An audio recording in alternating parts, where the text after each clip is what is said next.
I pledge allegiance to the flag of the United States of America, to the republic for which it stands, one nation, under God, indivisible, liberty and justice for all. In compliance with the Open Public Meeting Acts of the State of New Jersey, adequate notice of this meeting of the Egg Harbor City Common Council was provided in the following manner. Advance written notice of this meeting was posted on the Egg Harbor City Hall bulletin board. Advance written notice of this meeting was posted on the Egg Harbor City website. Advance written notice of this meeting was sent to the Hamilton Gazette, the News, the Press, and the Current. Due to the COVID-19 pandemic and social distancing requirements, the meeting is being conducted via Zoom and conference call. The meeting is also being recorded to air on the Egg Harbor City website and channel 97. Roll call, please. Mayor Jim Petty, Here. Brown, Here, Clark, here, Dash, Here. Heist, Here. Sefton, here, Timbers, Here. Trithal, Here. Wright, Here. and Council President Ritchie is on vacation. I need a motion to approve the minutes from the March 25th, 2021 council meeting. So moved. I'll second. All in favor? Aye. Aye. We need public comment on any of the agenda items. Does anyone from the public have any comments on the agenda items on tonight's meeting?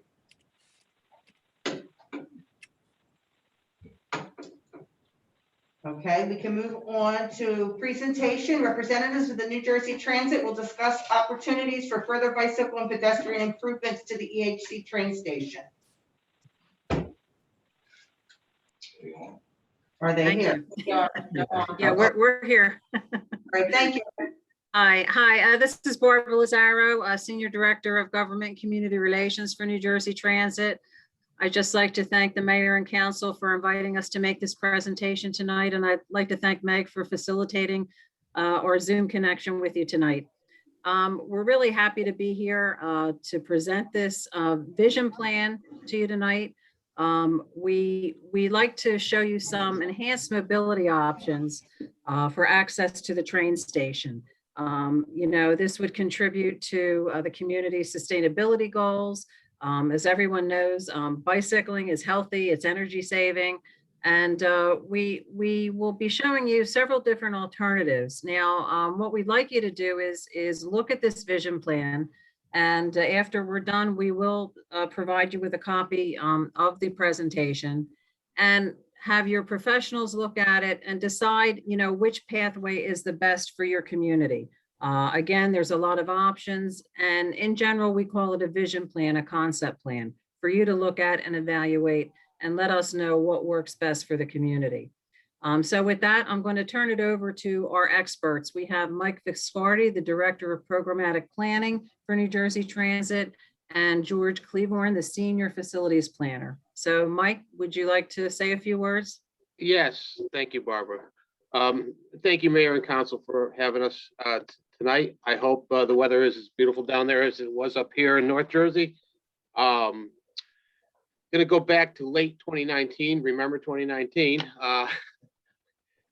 A different era, I guess. But we were informed by SJTPO and NJTPA to the north that there were, and through our some of our program groups that deal with CMAQ funds, that there was surplus money unused in some communities that New Jersey Transit had access to.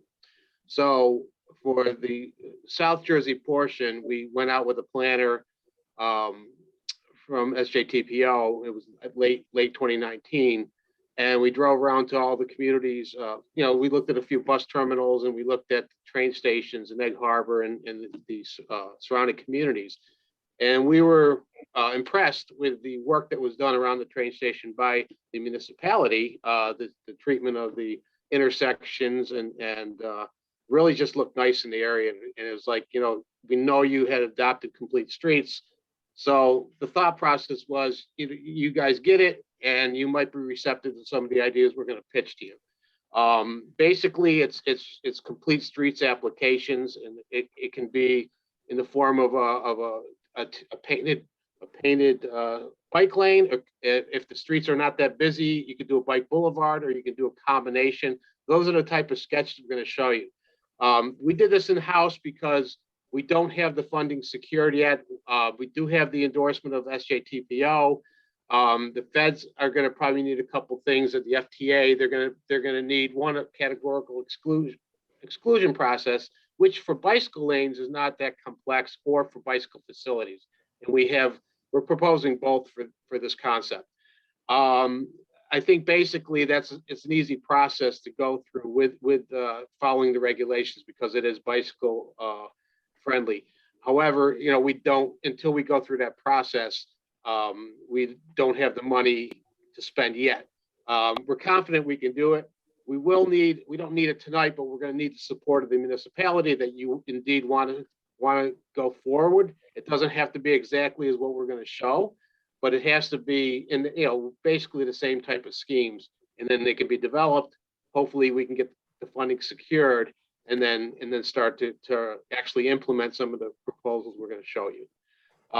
With that being said, again, this is all concept level, subject to engineering review and in discussion, and we just, at the end of the day, if you're favorable to the ideas, we can move forward, try to get the FTA to commit to the funds, and then try to put a program together.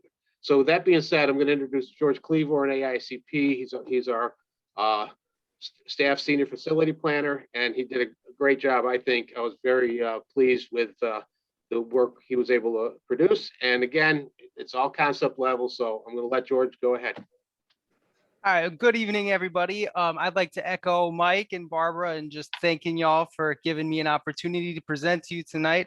What I'm going to do is I'm just going to share my screen with everybody right now. So if you could just let me know if you can see it, I'd really appreciate that. I believe you should be able to see the presentation that I have open right now, if that's correct. Yep. Okay. Yep. So I have a bar on the little side, and I can't make this full screen, but I will tell you what, even though I'm a relatively young person, I am not very sophisticated when it comes to technology. So if there are any problems, just let me know as this comes up. So what we have here is we have our little safe routes to transit presentation for Egg Harbor City. Like everybody else has already noted, this is just a vision plan at this point. It's a concept design. There have been no engineering studies or any work like that finished. It's really just to give kind of an idea of the types of improvements that we think are feasible in the general vicinity of the Egg Harbor City station. So just before we get started, I want to use a couple of little definitions that you might hear me say. When we say bike lane, that's usually a pretty self-explanatory thing. It's a separated lane that's about 5 feet wide that is dedicated specifically to the use of bicycles. It typically runs in one direction, even though there are more advanced designs that can go both ways. When we say bicycle boulevard, what we're referring to at this point is mostly shared lane markings on top of the lanes, coupled with signage that indicate that cyclists will be using the area. So what that does is it kind of serves as an extra visual reminder to drivers that they need to be a little bit more cautious in the locations where they're driving in order not to negatively interfere with the safe operation of a bicycle.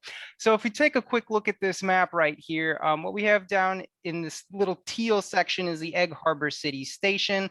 What we're proposing is various alternatives on Cincinnati Avenue and Buffalo Avenue headed both to and away from the station.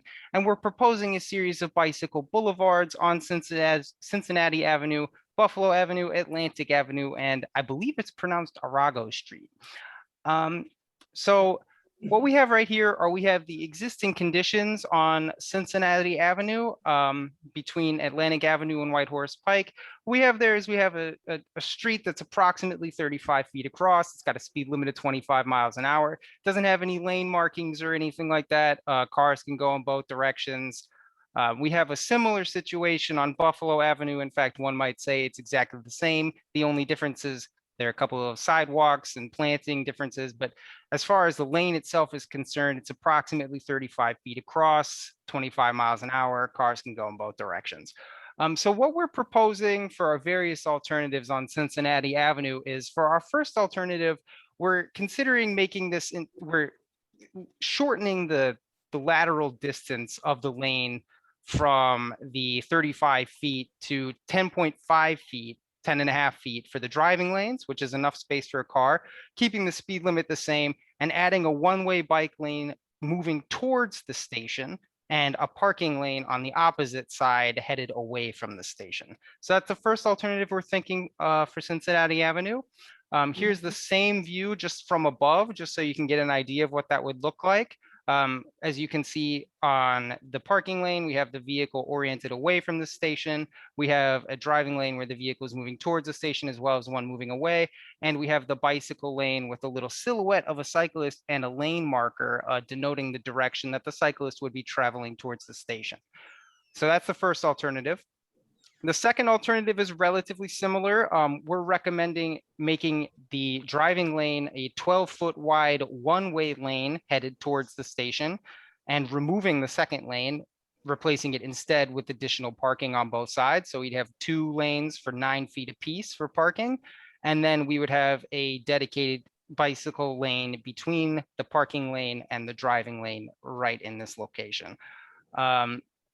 Again, this is an overhead view of that same thing that you just saw right there, just kind of denoting the directions that the vehicles would be traveling on this lane. Our third alternative for Cincinnati Avenue would be to keep the existing lane condition and just kind of make it into a bicycle boulevard. So we would just add additional lane markings on top of the existing pavement and add those signs that kind of, like serve as a reminder that cyclists are using the space. So this is what that would look like there. Again, it's still the same 35 feet. We don't touch the planter, the sidewalk, or anything like that. We just add additional markings to give drivers a reminder that there will be cyclists on this street.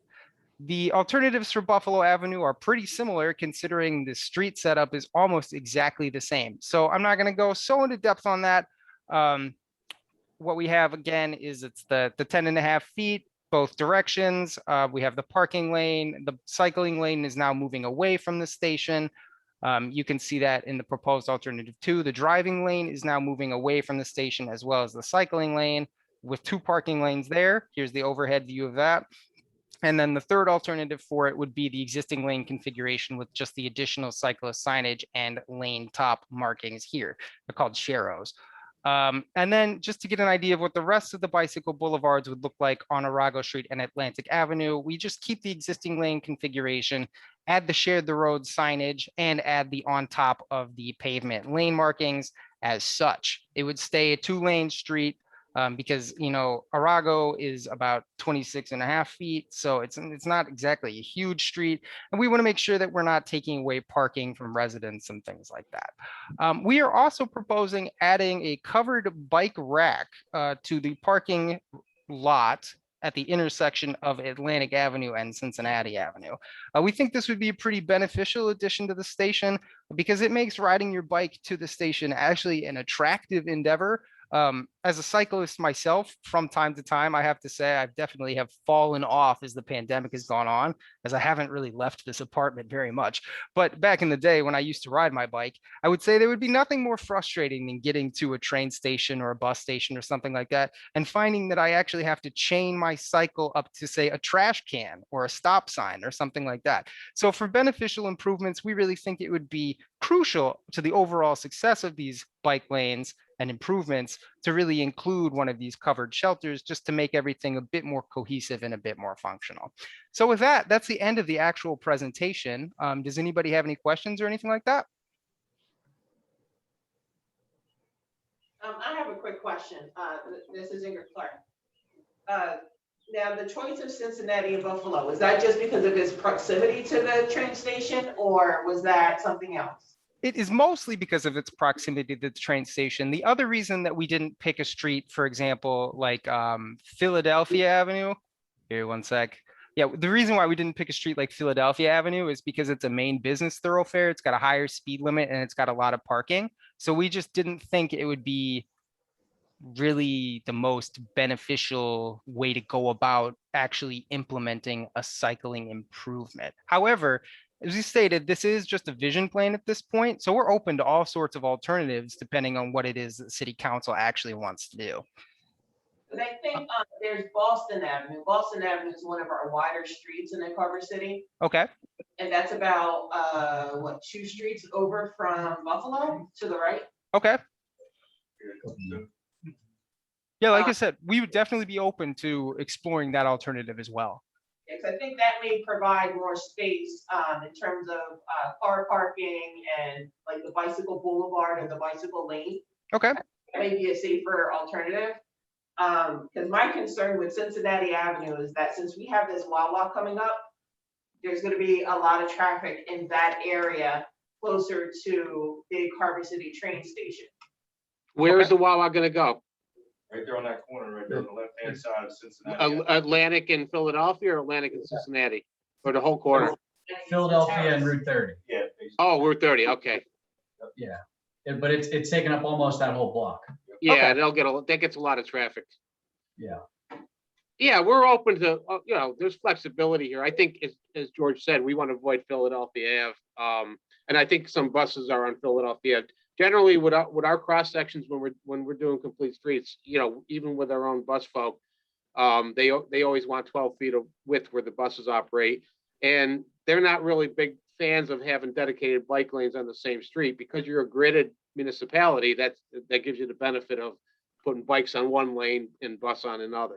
Right, and it's a safety issue, of course, Right. with the cyclists and the bus operators, so. Absolutely. So that's why we look at the parallel streets. So yeah, they can shift. That's where, it can be adjusted. We can do multiple streets. The funding, again, it depends on the level of what you want to do. White paint on pavement, is one thing. Some towns do epoxy, which is a lot more expensive and, starts to get into almost the same cost as the blacktop itself. So there's a variety of, there's a variety of styles you can go with. You can stick with the bike boulevard, then it's more just the Shero on the road and signage. If you think you could do some dedicated bike lanes, we can work with that too. The bottom line is there's flexibility.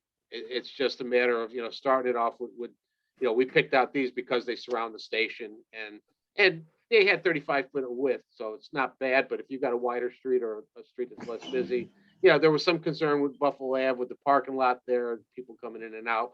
So we can discuss that further. Also, it's a really wide street. I think they were trying to keep it close to the Yeah, I train think that's what station. it is. That's the key. And But you can take Boston down to Atlantic and Atlantic to the train station. I think they were thinking about, because a lot of traffic comes from the village. Yeah. So I don't think they think they're gonna go typically to Boston and come in, maybe St. Louis. Yeah, I mean, when we just recently met with NJDOT, we sort of highlighted between Philadelphia Avenue and St. Louis Avenue as like a heavy pedestrian corridor with a lot of traffic. So they focused on that area. They're going to enhance the lighting and the crosswalks and everything lack of crosswalks, but enhance all the pedestrian features in that stretch, that 3-block stretch. Yeah, I was saying from St. Philadelphia Louis to would Cincinnati. would probably be the safest because the traffic light's right there. Yeah. I mean, if you're having people cross, you want them to either cross at St. Louis or Philadelphia. But I think conceptually what you presented is, as you started from the beginning, it's just a concept plan. I think council would be generally supportive of the concept, if not the exact execution. All right, that doesn't have to be locked in. That's what this just starts the dialogue. Yep, absolutely. I think also we want to be careful that we're not eliminating parking spaces in front of residents' homes. Oh, absolutely. And that's one of the reasons why we were focused on doing the bicycle boulevards on those sections of Cincinnati. I can never pronounce that word. I'm sorry, guys. Cincinnati and Buffalo, because we wanted to make sure that, nobody is being negatively impacted for a benefit that ostensibly is for everybody. Right. What about the terraces? The terraces, without making them one way, they're not wide enough because they're somewhere between 16 and 20 feet. So if you designate a 5-foot bike lane, now you're down to 11. There's not much. I was just thinking of the parking on Cincinnati and Buffalo Avenue. Sure. Is there really room? Yeah, well, that's, you know, And the traffic. had a couple of different concepts in the stretch between Atlantic and Route 30. You know, I think parking is probably not as much of a concern on both sides. If you could knock down one side on that block, I think you'd probably be fine. In the residential section, obviously you want to preserve the parking, but there's also less traffic there. It's, you know, it's less demand. Buffalo Avenue is pretty busy. Well, yeah, granted, but you know, I would venture to guess that the block by the shopping center is probably a little more highly trafficked than the residential side. Yeah. But yeah, I mean, like I said, they didn't drill into engineering studies. They didn't get into that. It's just a, But a you know, lot of the Buffalo conceptually. traffic too is from Yeah. Philadelphia Village Park, like that's where your housing is. Yeah, the pedestrian And, traffic. Like, That's what I mean, families it's just live like there, that's you, How that's much their room path. do you actually have? Yeah. They would, Yeah. I think it would be a good idea. Well, what sort of ties in with this, we had a school traffic study, like pedestrian traffic study years ago, and it recommended Buffalo as the primary pedestrian corridor for school traffic as well. Yeah. Um, Yeah.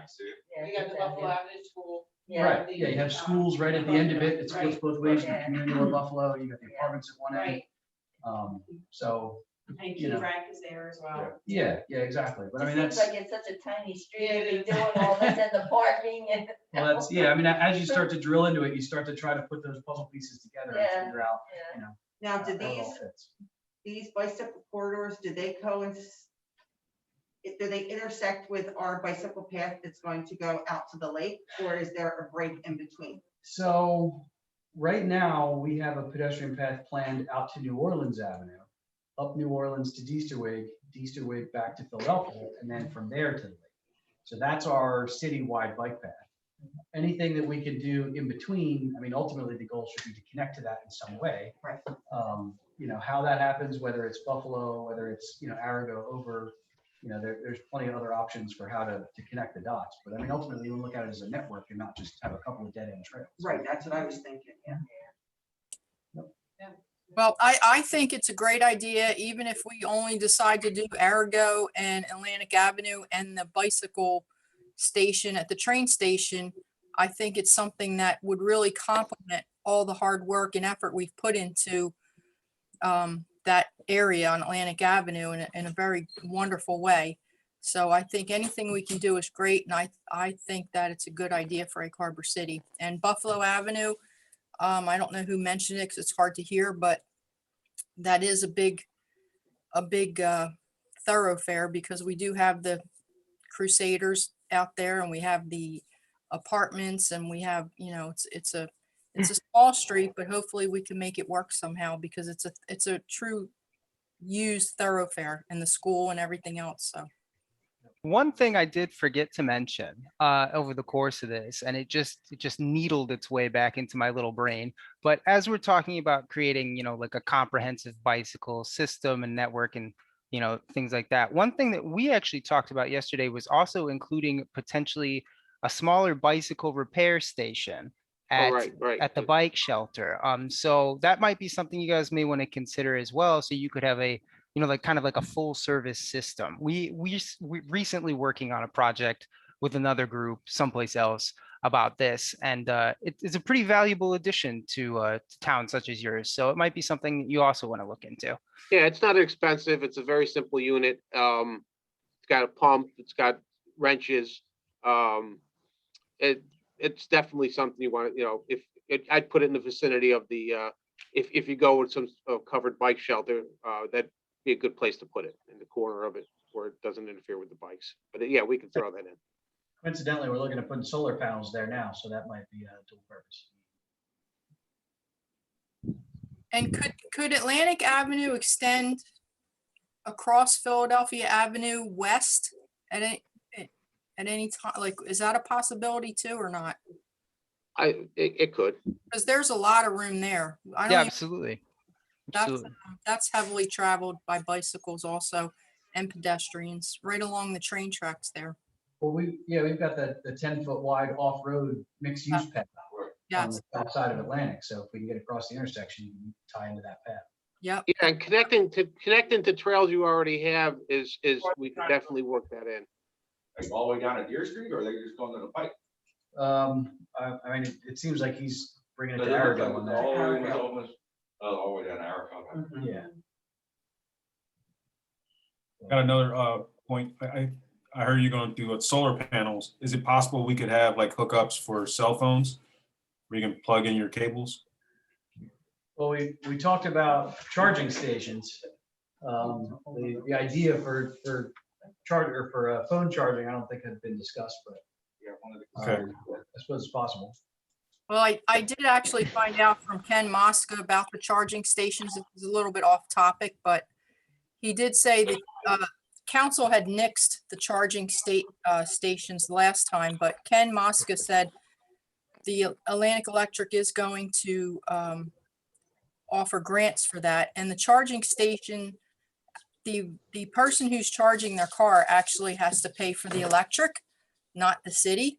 So New Jersey has, the state of New Jersey has grants for that. And also Atlantic Electric will have grants available for that coming very soon for the electric cars.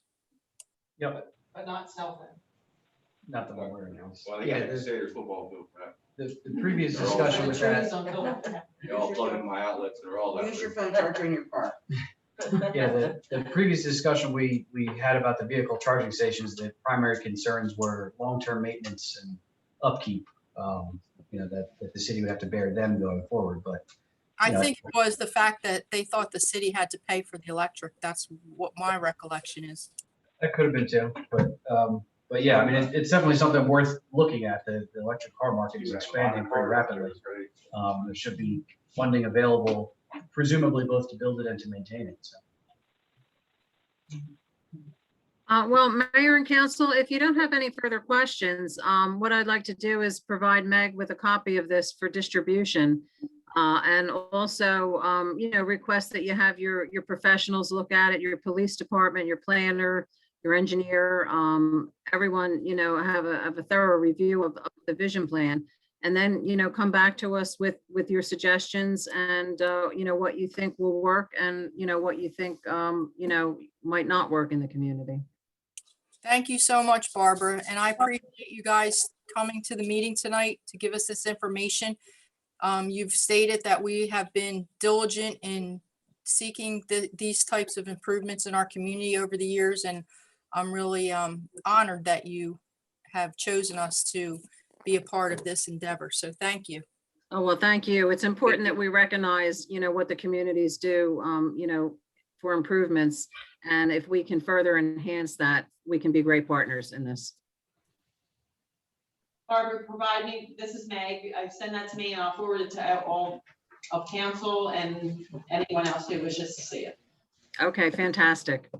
All right, if there isn't anything further, I guess we'll sign off so you can continue your meeting.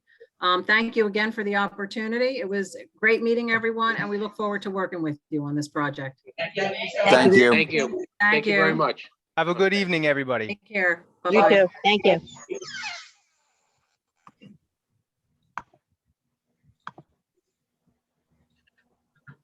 All right, good on number 7, mayor's report.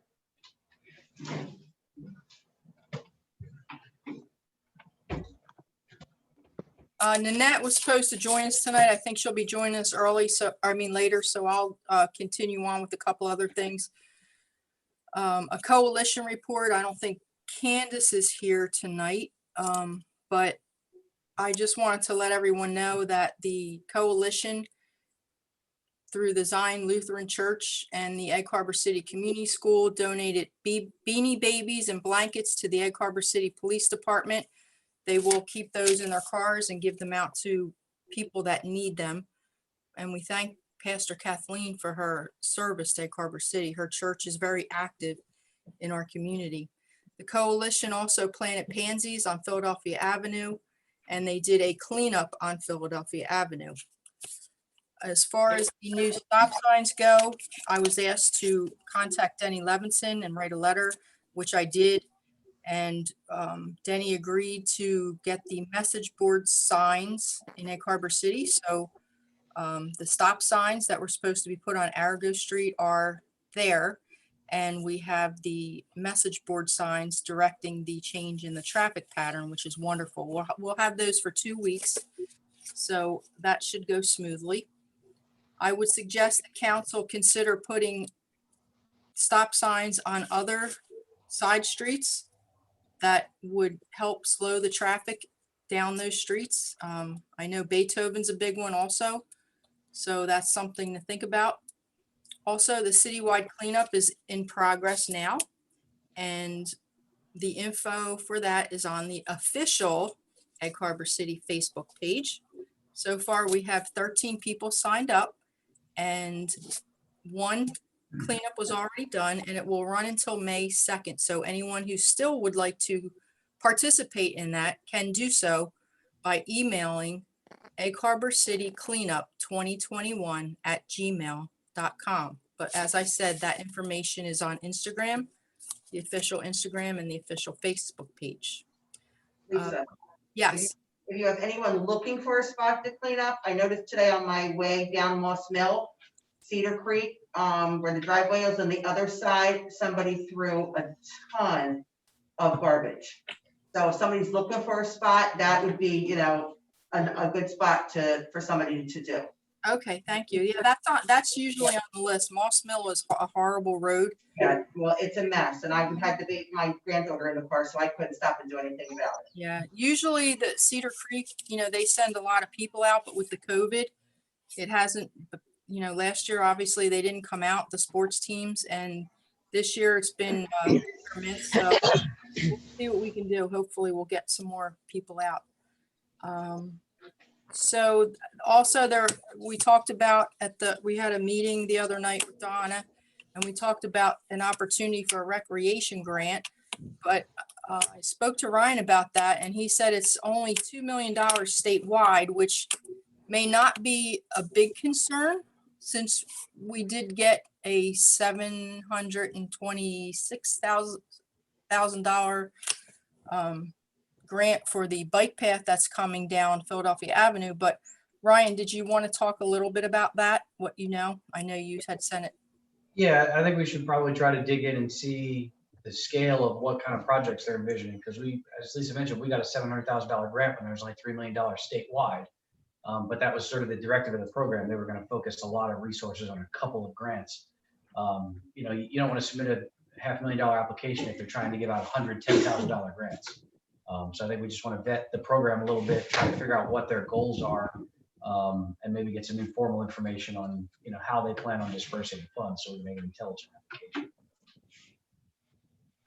So we could get, depending on what we're thinking about, we could get someone, the last person that wrote the NPP grant was Lou Joyce.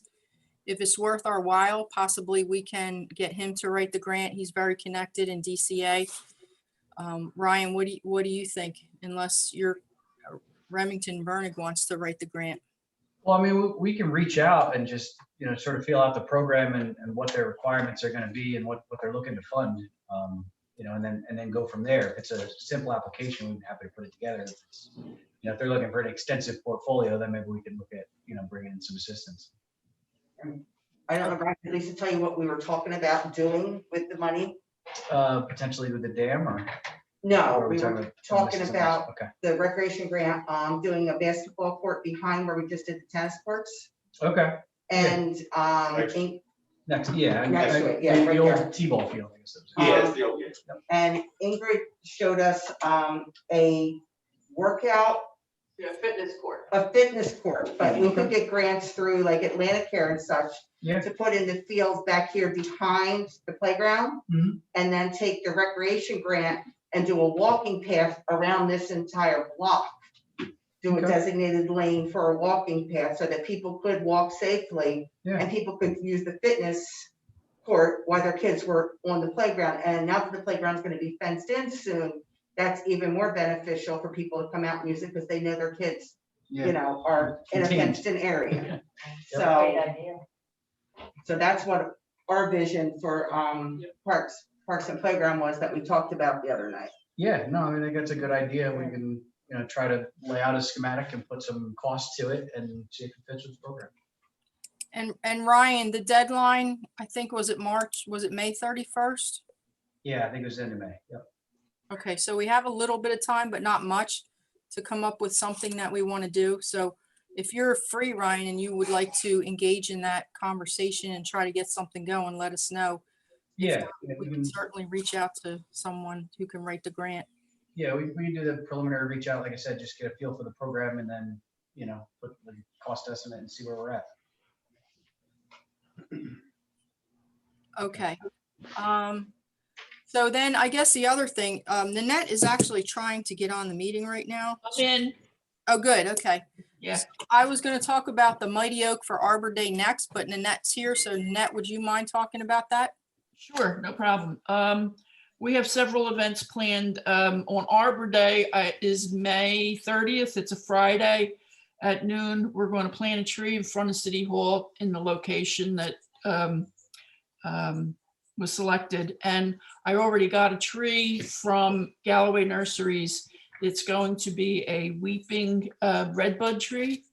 And we're going to dedicate it to all those folks in town who passed away from COVID-19. And specifically Johnson, and I got to call his wife and asked her to attend the ceremony. Also, we're going to be picking up our sapling from the Salem Mighty Oak Tree. And I think that's I have to pick it up on the 20th in Mays Landing. And they're not giving every municipality one this year. They're giving us the option, but I did request it. I figured if it doesn't take, we could have requested again next year when they have more saplings available. But I was able to get a donation from the place on the Pike. What's it called? Garden Creations. They donated a concrete planter that could hold the sapling for a few years while it grows until we decide where we want to put it. And I thought after a while, I was thinking in a city park, but then I thought about the cemetery, and these trees get really big. The Salem oak was 600 years old and it was huge. So if we could find a location where it'll get a lot of sun and be left undisturbed, that would be great. In the future, we could worry about that. But so we're going to be having that planted too. I'll probably plant that on the 20th as soon as I get the sapling, because I don't want anything to happen to it, like it might dry out or something like that. So that's what we have planned for Arbor Day. Thank you, Nanette. Nanette, did you say May 30th? No, April. April, okay. April 30th. Okay, thank you. Yeah, April.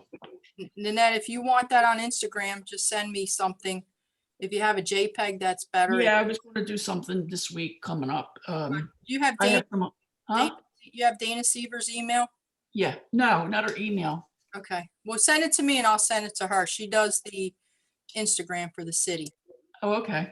I didn't know you had one. I'll add that. Well, if you go on the website for eggharborcity.com, if you look on the top of the page, you can access the Instagram and the Facebook page from there. Okay, I'll check it out. The link. So Dick, on forestry, Dick Colby, I thought was going to be here tonight for the meeting, but he didn't make it. But I had circulated a forestry management bill that was going around, and we were asked to oppose it by the people that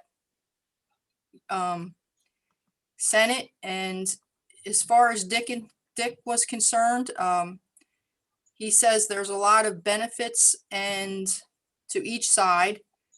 It would benefit wildlife by diversifying forest habitat and thinning out dense forests, edges of clearing sunlight, enables more species to grow.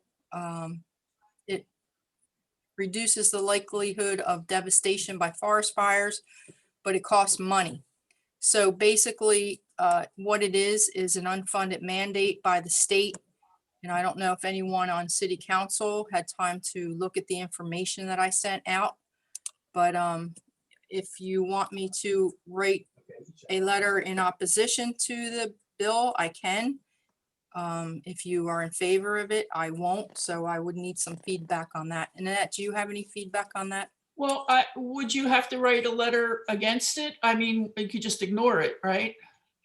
You can ignore it, sure. it's something that we should get behind, it would be worthwhile to get behind it. Yeah, well, to me, it looked like an unfunded mandate. And of course, is. we need the extra expense. But the other thing is, it would allow the state to come in and clear cut areas.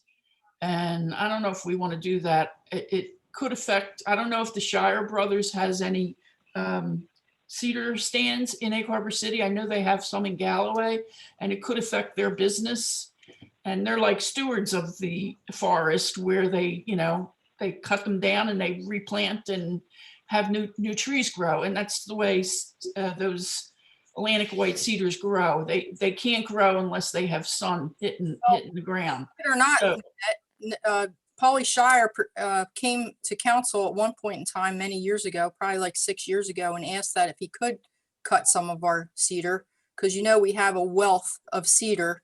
Right. Goes over towards that road over the bridge there.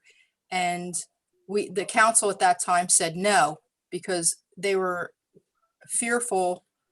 Actually, one person was fearful that it wouldn't grow back properly into cedar trees. And then shortly after that, we got Superstorm Sandy, which devastated the cedar population out there because of seawater infiltration, saltwater infiltration. Wow. So that was a losing situation. However, I think that if we're going to clear cut, I think it should be a city decision.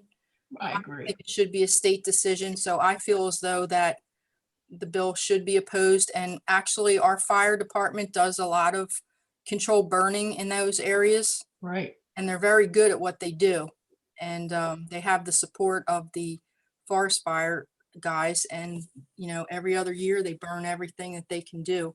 So luckily, we haven't had any problems. Right. I'd be more concerned about the controlled burns close to where the homes are. I mean, there's not much in our woodlands. We don't have very many homes out there that we have to worry about maybe fire affecting a homeowner. Right. So I don't know. I'm not that savvy on that bill. I would suspect that Dick Colby and maybe Steve Fiedler would have more input before you do anything, but I don't think there's any urgency to act on it at this point. I'd wait to hear from them. Okay, thank you, Nanette. I had a chance to take a look at it. Go ahead. Two of the things that made me uncomfortable was, first of all, the unfunded mandate. So it'll add expenses to the city that we really don't have. Also, it seemed to me like it takes away the authority that Egg Harbor City would have over managing that, and it would give the state full control. And if that's the case, then I think we should oppose it. Right.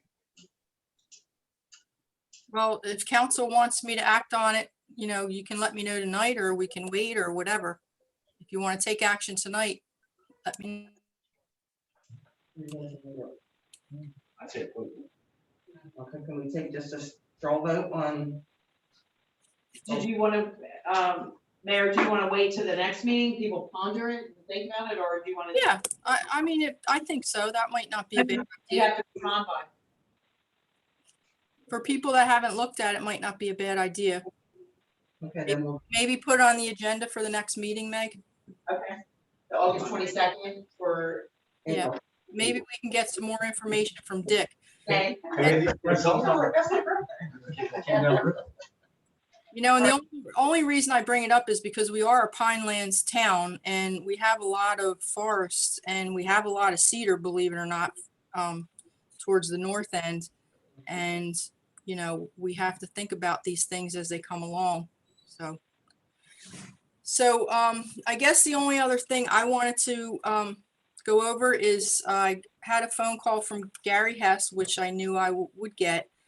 The gentleman that cuts Key-Rec Field, it turned in his resignation, and he will no longer be cutting it. And just a little history on that.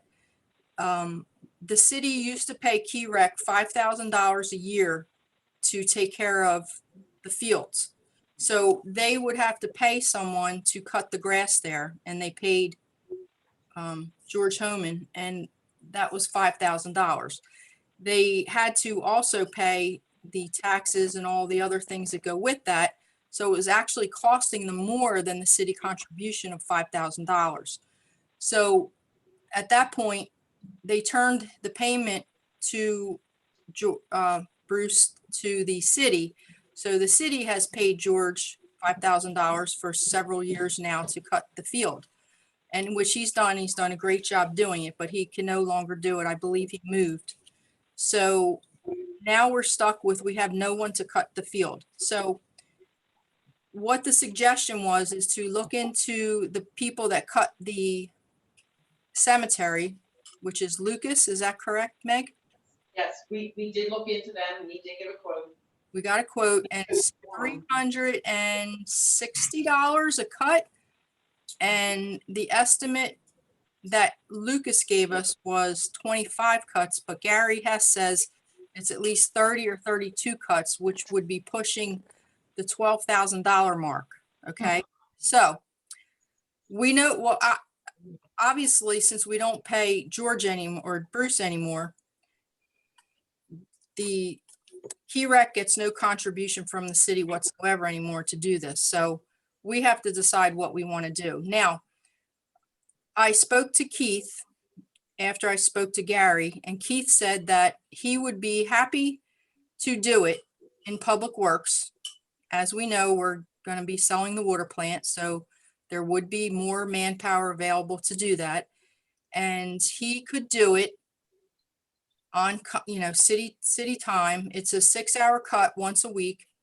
And the only thing we would have to do is buy a tractor that could accommodate that field, which we don't have right now. And Keith, you're on the line now. Maybe you could talk a little bit more about that. Are you still here? They, I'm here. Are you ready? So real quick, I know that we talked about going back and forth with it. Right now, KEREC has their own tractor, I guess, that they allow the gentleman to use, which is the 60 or 61 inch cut tractor or zero turn mower. So we as a city don't have anything that big, so we twice the amount of time trying to cut it. So the conversation that we had going back and forth today was, well, if we're going to spend the money to pay a contractor, we could spend the first year's money that we're going to pay a contractor, buy the machine for Public Works to be multi-purpose, and we could take on the work to do it. I kind of calculated how long it would take us. Gary does all the weed whacking, he does all the spraying, he does all that on his own time over there, so it would literally just be a cut. So it's probably about 5 hours a week that we would be putting into cutting KEREC. And with the amount of time that we'd be doing it, if let's just say if there was rain or something like that, I still think that if we had to pay somebody a couple hours, if we got messed up with weather overtime, I still think that, it's really not going to be too much outside of that first year buying that lawnmower, other than maintaining it. So that was the option that I had talked about. At some point, once the water plant's going, we're going to have some additional workers that we're going to be carrying salaries for a while. So there's some retirements, there was stuff like that. So it was like the idea to grab onto the work, keep the work in-house, get the purchase of the additional machine, just literally just maintenance that, doing the work together this year. I did get a very quick quote on the machine today. It was right around 10. Hey, do you have like a background on or something? Maybe turn something down? You're Yeah, we echoing. can't hear one more. We're struggling to understand you. All right, well, hang on one second. Bear with me here.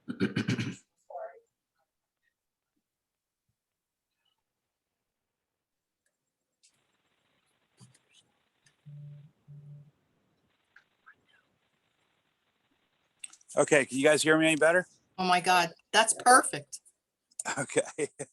So let me figure out. All right. So I have my Bluetooth speaker on in my garage. Sorry about that. So I don't even know what I said now. So let me start over. So we talked about the work and keeping the work in-house here and us doing it. Mike's a great guy. He does a phenomenal job for the cemetery. I have no issues with him doing it, but my thought process was, and carrying out the process, once the plant is sold, there could be some additional time frame there where we're, possibly carrying a salary till there's a retirement. So in doing that, taking the work on, I think we calculated Mike's estimate of somewhere around 10,500, something like that, 11,000 for the year. I had said, well, if we buy the tractor, that equals the same value of that for the first year. The additional cost after that would literally just be maintenance. And, you know, anytime you have days and days of inclement weather, you may get stuck paying a guy, you know, a little bit of extra time, overtime to cut it here and there. But I do think that we could squeeze it into our schedule right now. The only thing is, going back, and I don't know what you heard or didn't hear, we do not have a 61-inch cut tractor. We have 36 and 42-inch machines for around the park, stuff like that. To go to over there and do it, I think we'd be way more than 5 hours to cut it. So I do know Key Rec has their machine.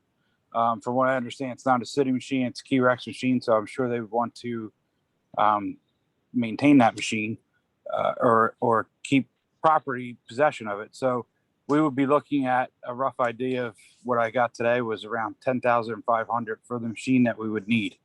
If you calculate the city's first year's cost of subcontracting it, I think you break even pretty close. So it's just an option that we wanted to put out there. Keith, I have a question. Is there anywhere else in the city that you could use a 61-inch mower? Absolutely. Yeah, absolutely. And that's the reason I said, you know, when it came up was, okay, so you get the mower for us. We agreed to cut the park. We also introduced a 61-inch mower to our fleet, and we can use it otherwise, which could be, you know, time saving a lot, you know, make jobs a lot easier on us. So there, with me, there's always an ulterior motive, Donna, trust me. So Well, I would like to also say, ask Jody if she has any more guidance on the $390,000 we're going to get from the state. I think that can be used for those types of things because it's a recreation item, which we have to have, you know, enhanced during COVID. People need recreation. Do you think that we could pay for it with that money, Jody? I mean, there hasn't really, we thought there'd be a local finance notice by now, which we haven't gotten yet. So, I mean, I wouldn't want to say yes or no because I really don't have guidance on how it can be spent yet. So, Could we you know use what I mean? Property sale money? Because apparently that the grass has to be cut and the tractor apparently is available. And it just so happens that the city is going to pick up another tractor from them tomorrow. Is that correct, Keith? yeah, we're replacing. So we have our 3 ride-on lawnmowers. We're replacing one of them. That's probably close to 10 years old now. So still is, I think it's a 48-inch machine, but Yeah, it's I not. believe it is. Yeah, so it's not, you know, it's not going to be the size that we need. And then also, you know, that machine's going to run 5 straight hours. You really need a commercial duty. Not that we're not getting a commercial duty, but you need the better end of the spectrum machine for that. I believe Key Rex is a diesel machine, I think. Mason, Which are is, Yeah, and if you guys don't mind, I mean, since I'm down at the field, like, 7 days a week, to try to torment about this cutting the grass. It takes me about an hour and a half to 2 hours with a push mower to cut the football field, just to let you know.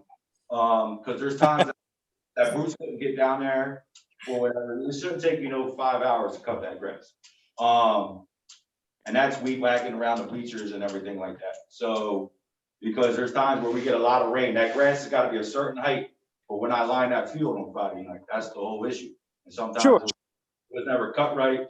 If Bruce would cut half the field one day, the other half 3 days later, the other half another week later. So by the time the whole grass got cut, you're recutting it again. So I understand that with his schedule, Mason, if it was a conflict. And I mean, all it would really have to be is if you needed, a 100 by 100 area cut at a certain height, well, let us know. Like we got our games are on Saturday. I line the field on Friday night for home games. So you want to show up and you want it done on Friday night. I can understand. Either probably Thursday, but he depending on his schedule, he might cut that on Monday. We get rain on Tuesday, Wednesday, come Friday. I'm ready cutting grass again on Friday night before I can line. You know what I mean? So Sure. it was just the way the weather worked out or his schedule or whatever like that. But Yeah, and not to cut you off, the only reason I even thought it was remotely possible for us to do it is because we would be doing it during the daytime, during our hours when no one's. No, I don't mind that at all. That's what he used to do it too. Okay. But they don't- I think that if Public Works did it, we would probably have more flexibility as to when they could come out. Would you think that was correct, Meg? I mean, Mace? Yeah, oh, definitely. Okay. Like I said, I had no problem with that. I'm just like, I would just have to communicate with Keith. You know what I mean? Like, Keith, listen, I got a home game on Saturday. You guys, you think you guys cut the grass on Thursday, you know, or Friday morning or whatever like that. That's, And then, I was able to do with Bruce. I was able to communicate on when I needed the grass cut and stuff like that. But you That's- don't think it'll take 5 hours to? I don't see it how, it took me, like I said, with a push mower, it usually takes me about 2 hours with 2 guys with 2 push mowers to cut the football field. So maybe we should try it with just the new mower that we purchased and see how it goes, and then we could go from there. my only problem with that is like, we're literally taking the new mower and replacing one of our older ones. So, you know, you're gonna really run up the hours very fast on a brand new machine that, you know, the 61 machine is not something we would use all over town, but we would use it in other areas of the town. I mean, when I conversation with Gary, yes, I thought that machine that was over there was the city's, but I was wrong in that. So, because I thought we just use that machine. Councilwoman Heist is asking a question. Oh, I'm sorry. That's all right. Has anyone approached Key Rec to see if they're willing to sell us their machine? They want to keep their machine. They don't want the city to use it. I don't know what they want to keep it for, but they want to keep it, I guess, in case they need it for something. Maybe we can set up a meeting to sit down with them and see if the city is, maybe they don't know that we would entertain. No, they don't want the city to use the machine. They made that clear. So the thing is that the guy that did the pricing today said it was a 5 or 6 hour cut. Gary has verified that it was a 5 or 6 hour cut. I'm sure Bruce Homan could verify it's a 5 or 6 hour cut. That's a big piece of property, but I mean, I don't know. I don't know. I'm just relying on the expert opinion for that. I guess it's not that much to do the ball field, you know, like Mace did it with a hand mower. No, that's the football field. The football field, right? So Not the whole complex. I'm like, what I'm saying is Bruce is by himself, like maybe total 5 or 6, but Bruce never weed whacked either. So right. all he did was just ride the lawnmower. So Gary would weed whack and do the weed killer and all that stuff. He would still do all that. Are you saying it wasn't 5 hours all at one time? No, no, that's what I'm saying, like here and there. But like I said, with Public Works, you got 2 guys. There's no way it should take 5 hours. No Yeah, way. and so just to go back to that, when I say 5 hours, I really only plan on dedicating one guy to go mow the lawn, especially if Gary has donating his time to do the weed whacking and the mowing. I'm going to send one guy over there and let him mow, you know, kind of like Forrest Gump type style. You know, I'm just going to dedicate that guy for whatever day of the week we need. And then if there is a situation where you say, hey, the grass kind of grow, can you squeak in, you know, going to do the field, then we'll do our best to accommodate it, you know. But I really don't plan on putting like the whole force over there to try to add it in. You know, I just figured I'd dedicate one guy, you know, once a week to go cut it. You know? I just don't see it taking 5 hours on riding lawnmower with 60. Well, it'd be great if it didn't. I mean, I never did. Back when I used to help cut Key Rec, we had that big green tractor with the tow behind thing, you know. I mean, that was a long time ago. And then, you know, there was a lot more fencing too as well. You had to deal with. There's a lot of that's gone now. Right. Well, I think the point of the matter is that we're going to wind up spending money to get the grass cut.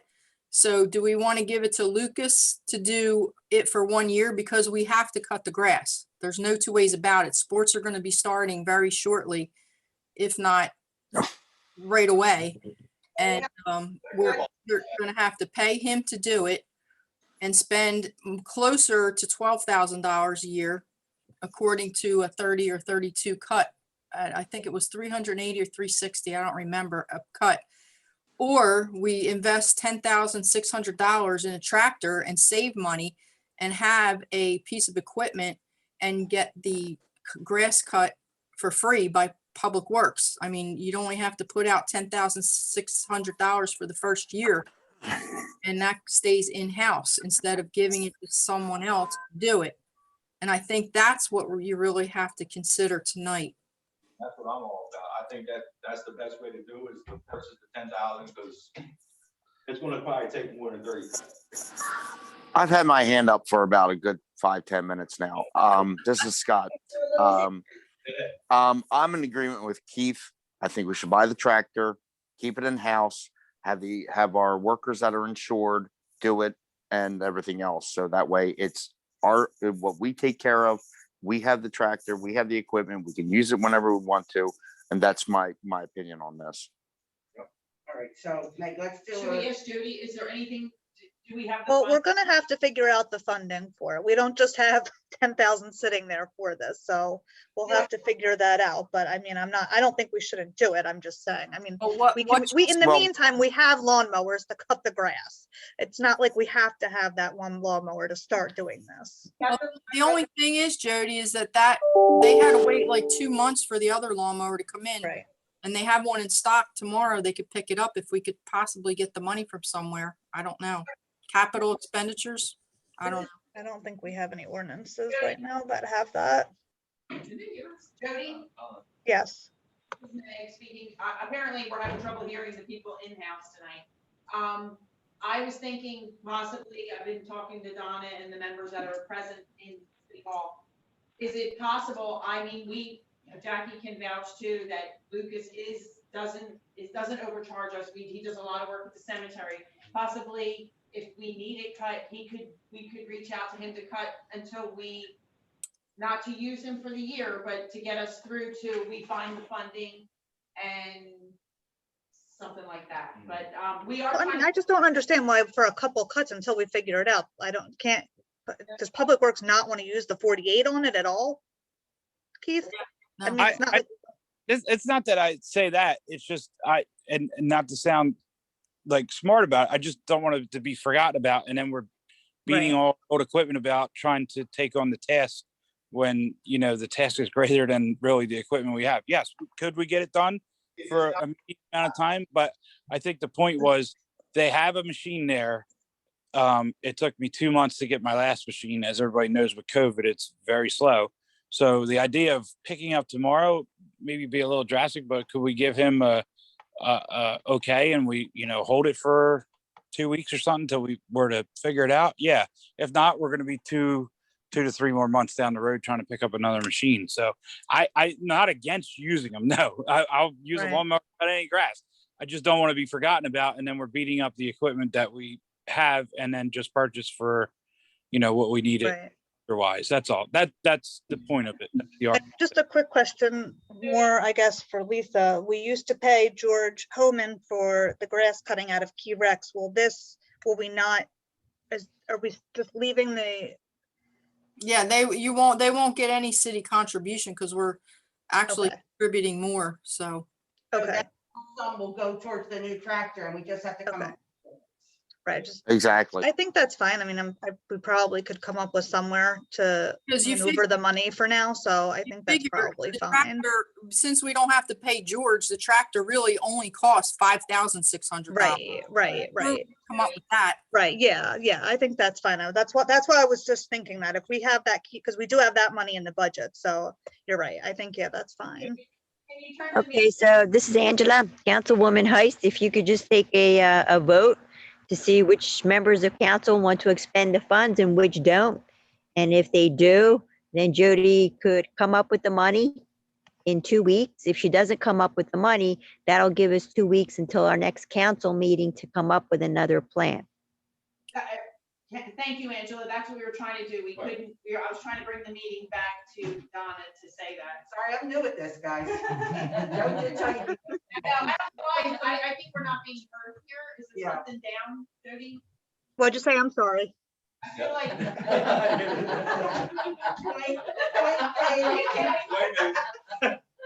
I just didn't hear your last question to me, Meg. I'm sorry.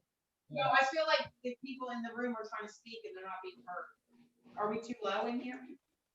I it's hear a you little fine. low, but I mean, I can hear you clearly. Yeah, I can hear everyone. All right, Council Pro Tem Heiss was trying to speak and say what Angela said, but thank you, Angela. let's take a vote, see who's going to, come up with the funds to secure the 64-inch. Angela, can you word that for me, what we're voting on? Yes, it's going to be a resolution to purchase the tractor, to cut the fields, pending funding from the CFO. I make that motion, pro temp. It's Scott. Can I just add something to that? Second, Brown. In 2 years, it'll be paid for because. Absolutely. Absolutely, it will. 5,000 this year, 5,000 next year, and it'll pretty much be paid for in 2 years. Okay, I'll take a vote. Brown, Yes. Clark? Yes. Dash, Yes. Heiss? Yes. Sefton? Yes. Timbers? He going. You're Sorry, muted. yes. Trithol? Yes. Great. Yes. Okay, moving on. All right. Okay, thank you very much. And then the last thing I guess I have, well, I got two more things. Ryan, are you going to talk about the Chicago Avenue tonight on your report at all? If not, could you? And I'll just leave my report. I just have one more thing. The county court will be here at the next meeting to discuss the countywide court revenue. And I do have numbers that they emailed. I wasn't able to make the meeting on Wednesday, but they're saying that if we ran our own court versus paying the contribution to the county court, which the contribution would be $46,763, and our cost to run the court were on the average about $150, we would save $99,789. However, as you know, we pay Hamilton $96,000 a year to run our court, so you would have to do the comparison with the $46,763 to what it costs to run the Hamilton court, which is a reduction of $49,000 approximately. And then the revenue generated would be kept by the municipality, which they estimate at 65, but it normally is around 60.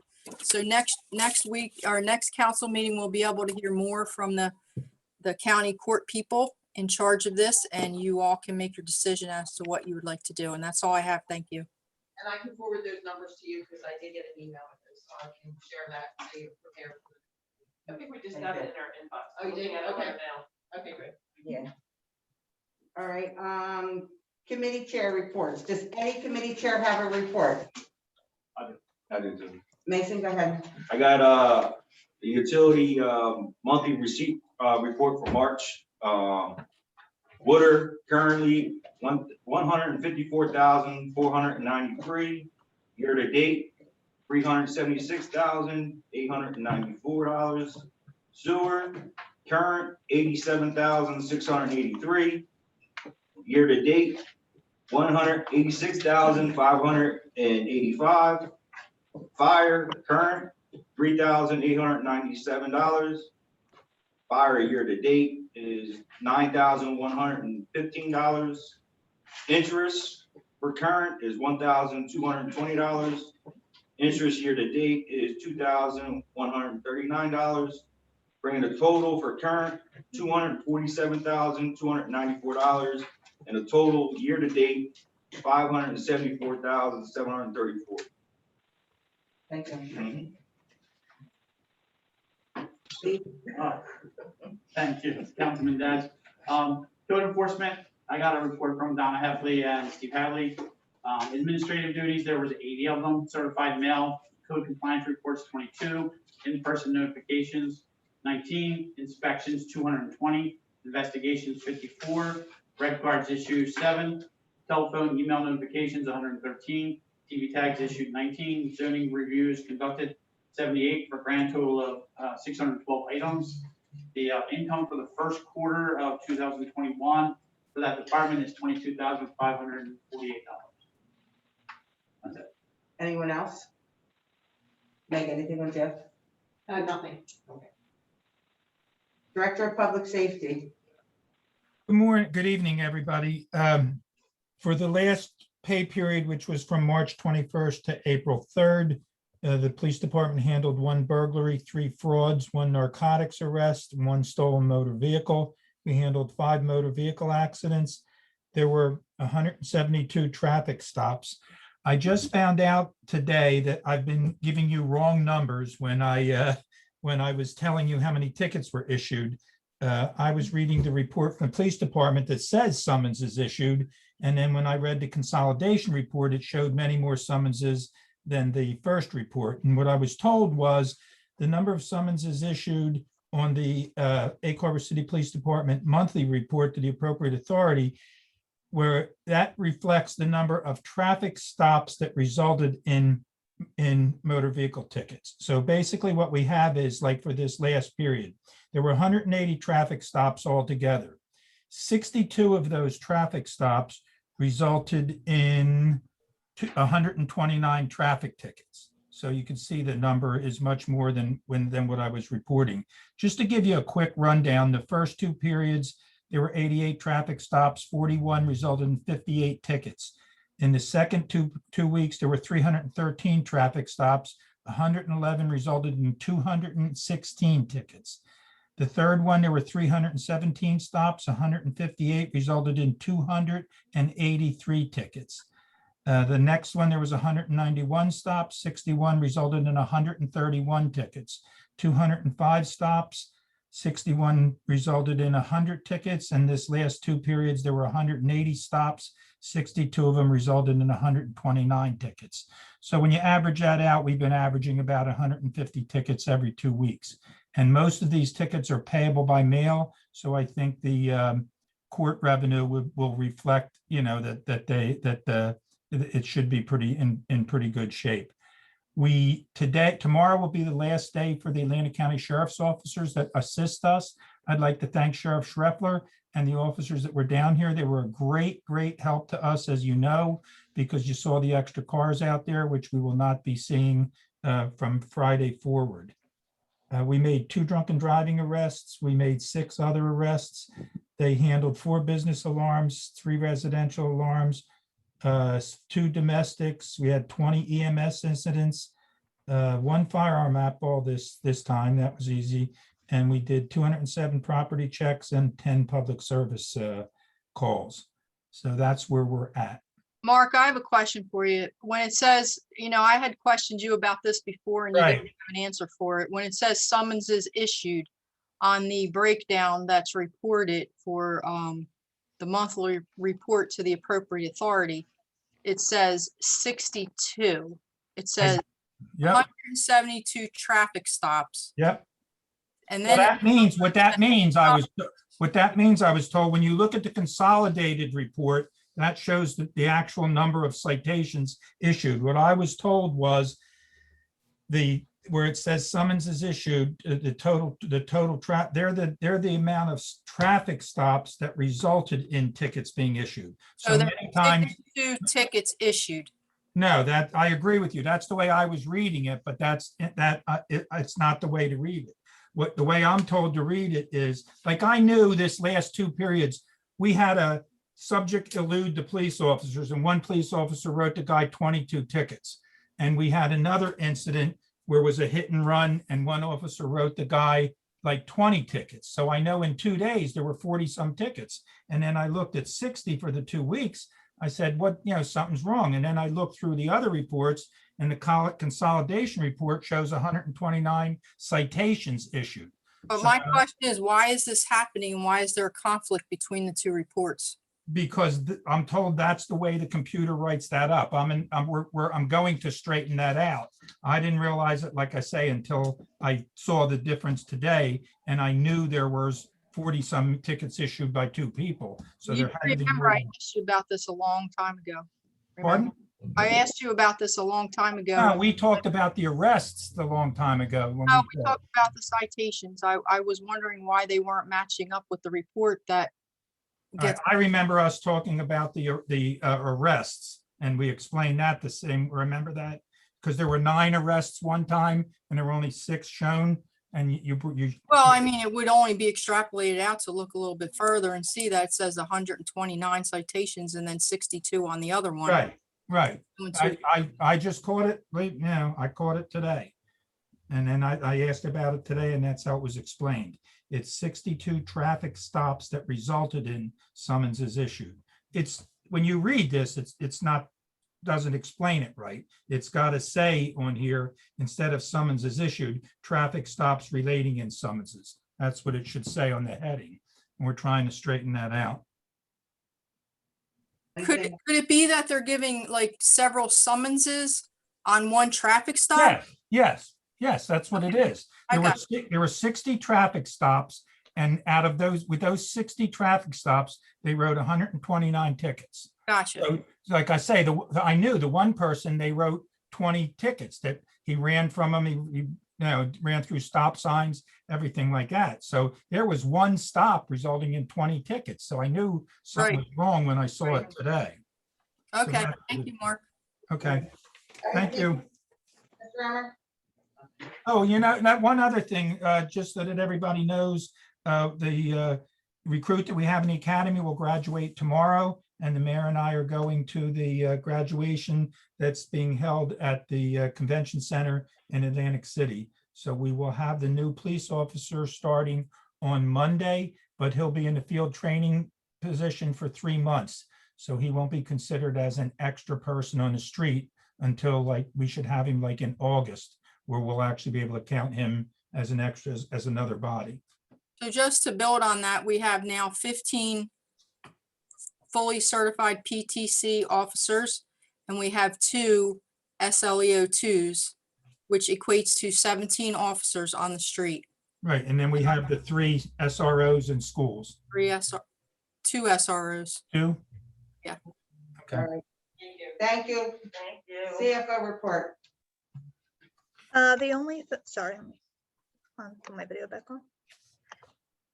The only thing I have is just an add-on resolution. We're applying for a small grant through the Sustainable Jersey program it's for $2,000 to allow the green team to run some programming. So just a resolution of support for that application. All right, is that on here, Meg? It is not, it's an add-on. I did get it late. It's like Jody said it was, there's no roll call needed, it's just supporting this grant application. All right, so we just need a motion and second. All right, can I get a motion for that? Second. And all in favor? All in favor? Aye. That's all I needed. All right, is that it, Jody? Yep, thank you. City Clerk? I'll make it short. Last year, due to COVID, we extended the late fees for dog and cat license. We were hoping not to have to do that this year, but I think it is kind of necessary because a lot of people still are, they're not wanting to come out. They're calling us a little afraid of not knowing we're open. So I was just asking, I first was going to say extend it through the month, but after discussing, we thought maybe we should try to do it again for the year. We don't know what the year holds. If you want to just do a month and revisit it. But I'm just happy people are, they are calling us, wanting to come. They're a little fearful. So we would like to be able to say, we'll waive the $5 late fee. We did it last year through the year, so it was done by resolution. If council would consider that. So. Do we need a roll call or just? I need a resolution. I need it to introduce first, a second, and a roll call. If you so choose, if not. I do think it's important. Like I said, this week, we had our rabies clinic this past weekend. April 1st, the late fee went in. We've had 20 people call us to come in. That's a lot. And I believe, I've been here quite some time. I've never, usually you've had everybody's going to get a dog license by April 1st. So I don't think it's just because people are being lazy. I think they truly are not sure City Hall's open. We're one of the few that are open every day. So I don't think this is something bad to do. All right, so just a resolution to waive the late fee on the dog and cat licenses for the remainder of 2021. Can I get a first on that? So move. Second? No roll call. I'll do the roll call. Brown? Brown? Yes. Clark? Yes. Dash? Absolutely. Heist. Yes. Sefton, Yes. Timbers, Yes. Python, Yes. and Wright. Yes. Okay, my second thing is, I was off a few days last week, and when I came back, I had 15 open requests from a company that is working with New Jersey American Water to purchasing the, water treatment facility. It's a huge request of mainly, I would say most of every department in the city is involved in this request, and it's taken a lot of time. Spending times in the sheds, pulling records, or even, I mean, we do have records at the water plant as well. But it is very time consuming. So I did reach out to the requester. It's a friendly request, of course, we're selling the plant, and this is an environmental study that we have to produce these records. I'm to be honest with you, that it's taking everybody away from their work. So I did send an email out to the requester and ask if it's possible if we could just bring all the records in here, because they don't need everything. There's there's lots and lots of records. We've had, they want every single pump station, any permits, any whatever. So obviously they don't need everything, and Ryan has a lot of records as well. So I reached out to the company and asked, or the Mott's McDonald, I think it was called, and asked if possible, they could come here and view what we have before we start copying, because it's a lot of copying. So they agreed. So I just wanted to make you aware that that's what next week we're going to be taking over this room with tons and tons of files. They're going to come in. They're doing site visits anyway, and they've agreed that before we start copying, like when I came in today, Donna had already spent 2 hours at the copier copying files that we don't even know if they want them. We're just copying because they've asked for these things. And she asked and they said, oh no, we don't need that after you already spent an hour copying. So we're gonna put the records in here. They're gonna visit here and tell us what they need. And they might not need anything. I just spoke to Keith today. He said he has files at the water plant on every single pump station. That might be what they're looking for.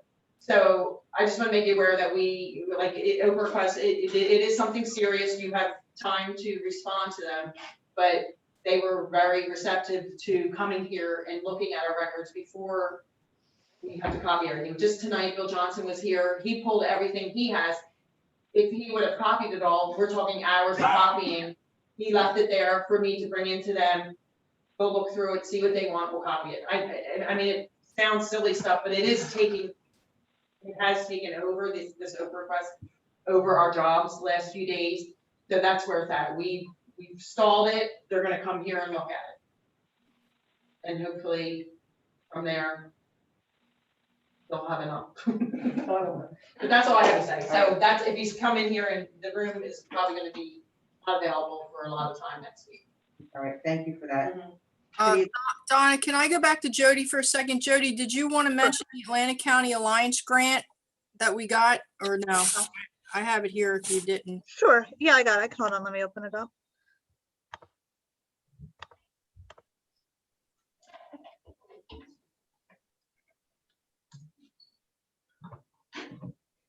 I just saw it like 2 minutes ago. Okay, here it is. Yes, we got our notification of our Alliance grant that starts on July 1st. Our allocation is $5,539.64. That's what will come from the county / the state. Our cash match is $13.84, and our in-kind is $4,154. So a total budget of $11,079.28. The grant, as we had talked about in the past, was greatly reduced last year. And ours was cut pretty drastically, but besides our regular allocation, those numbers include an additional $26.66 of a supplemental award that they gave us as a one-time incentive from some additional funds that they had. So. Thanks, Jody.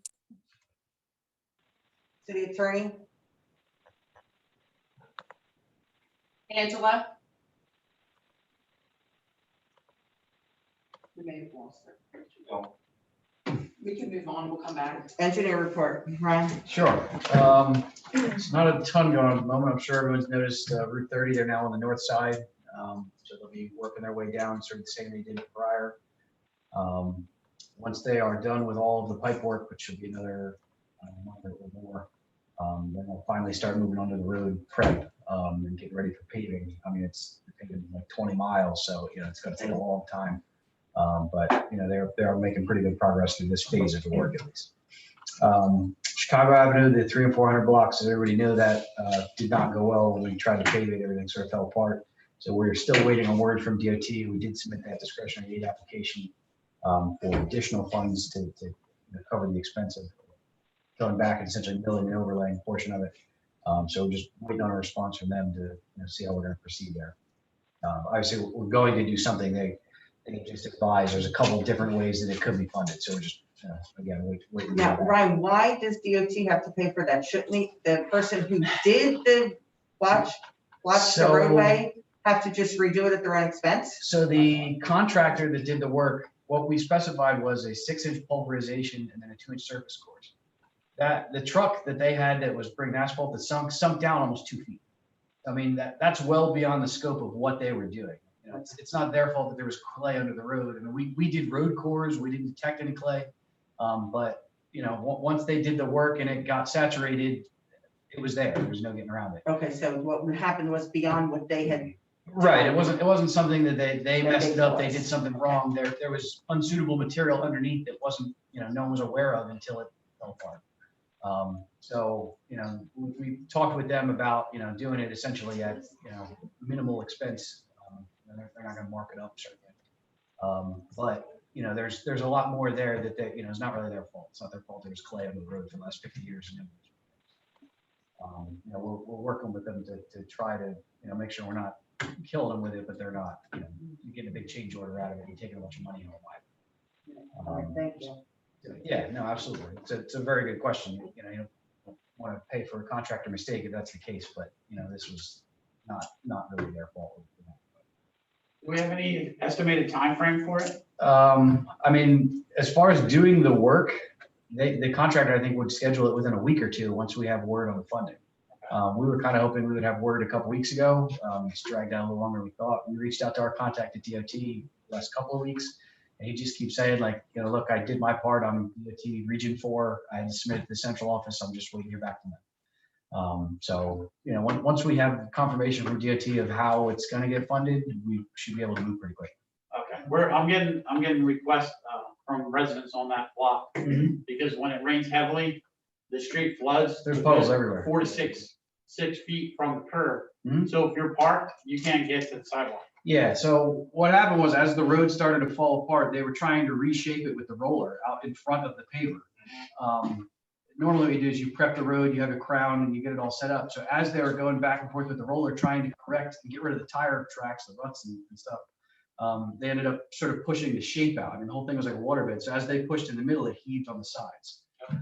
So they did the best they could to try to eliminate the ruts so that there was a relatively smooth riding surface, but there's only so much they could do. Yeah, it doesn't run to the ground. No, absolutely not.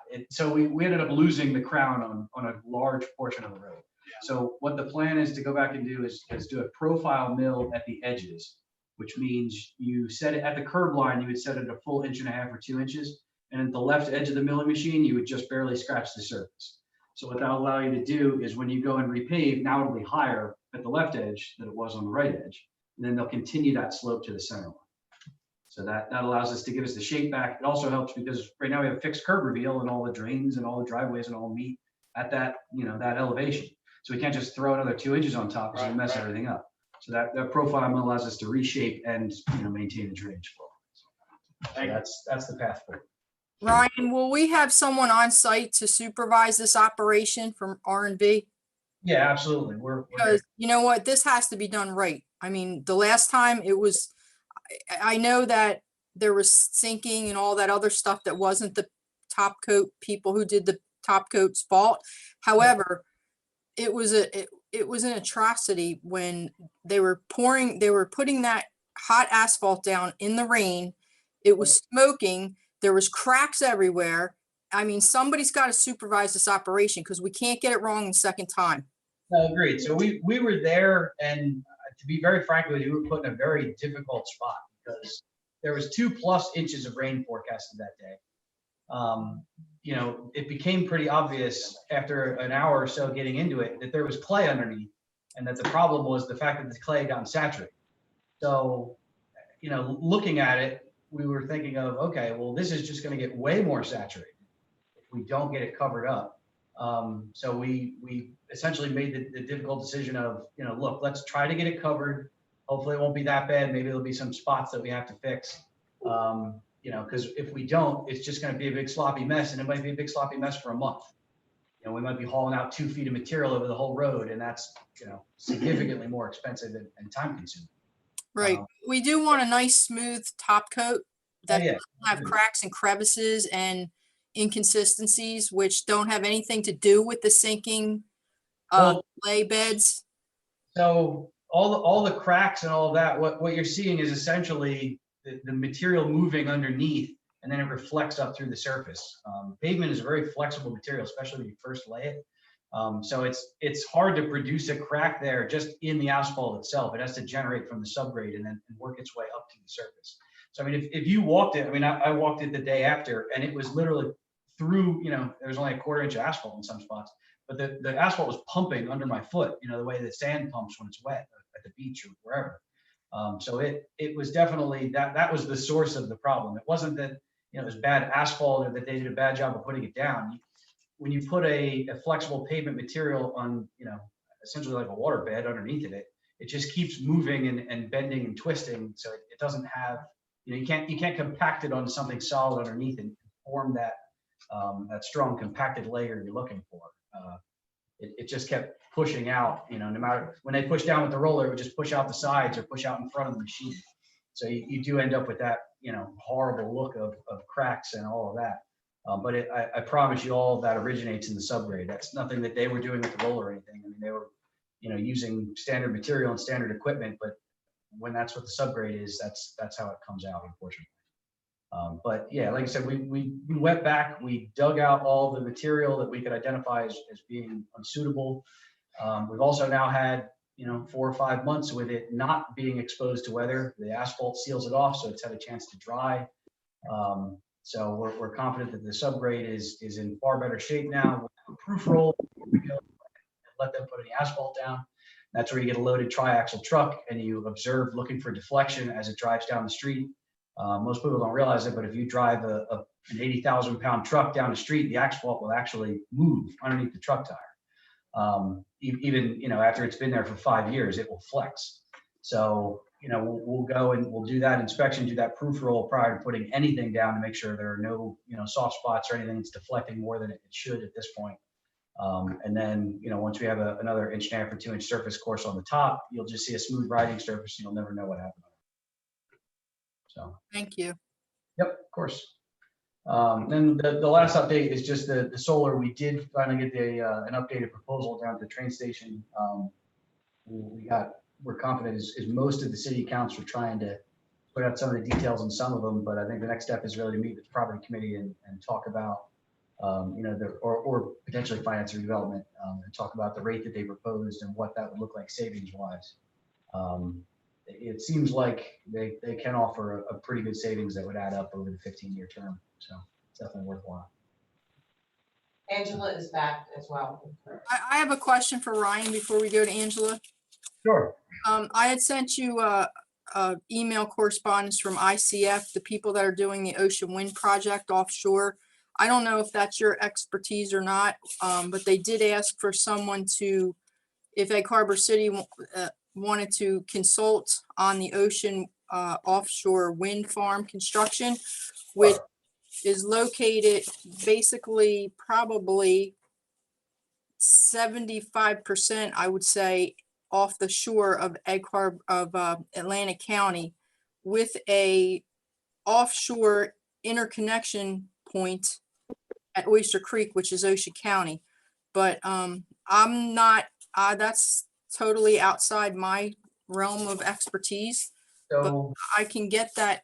Do you have what I sent you, or I can get the hard copies to Meg and she can scan it to you or whatever?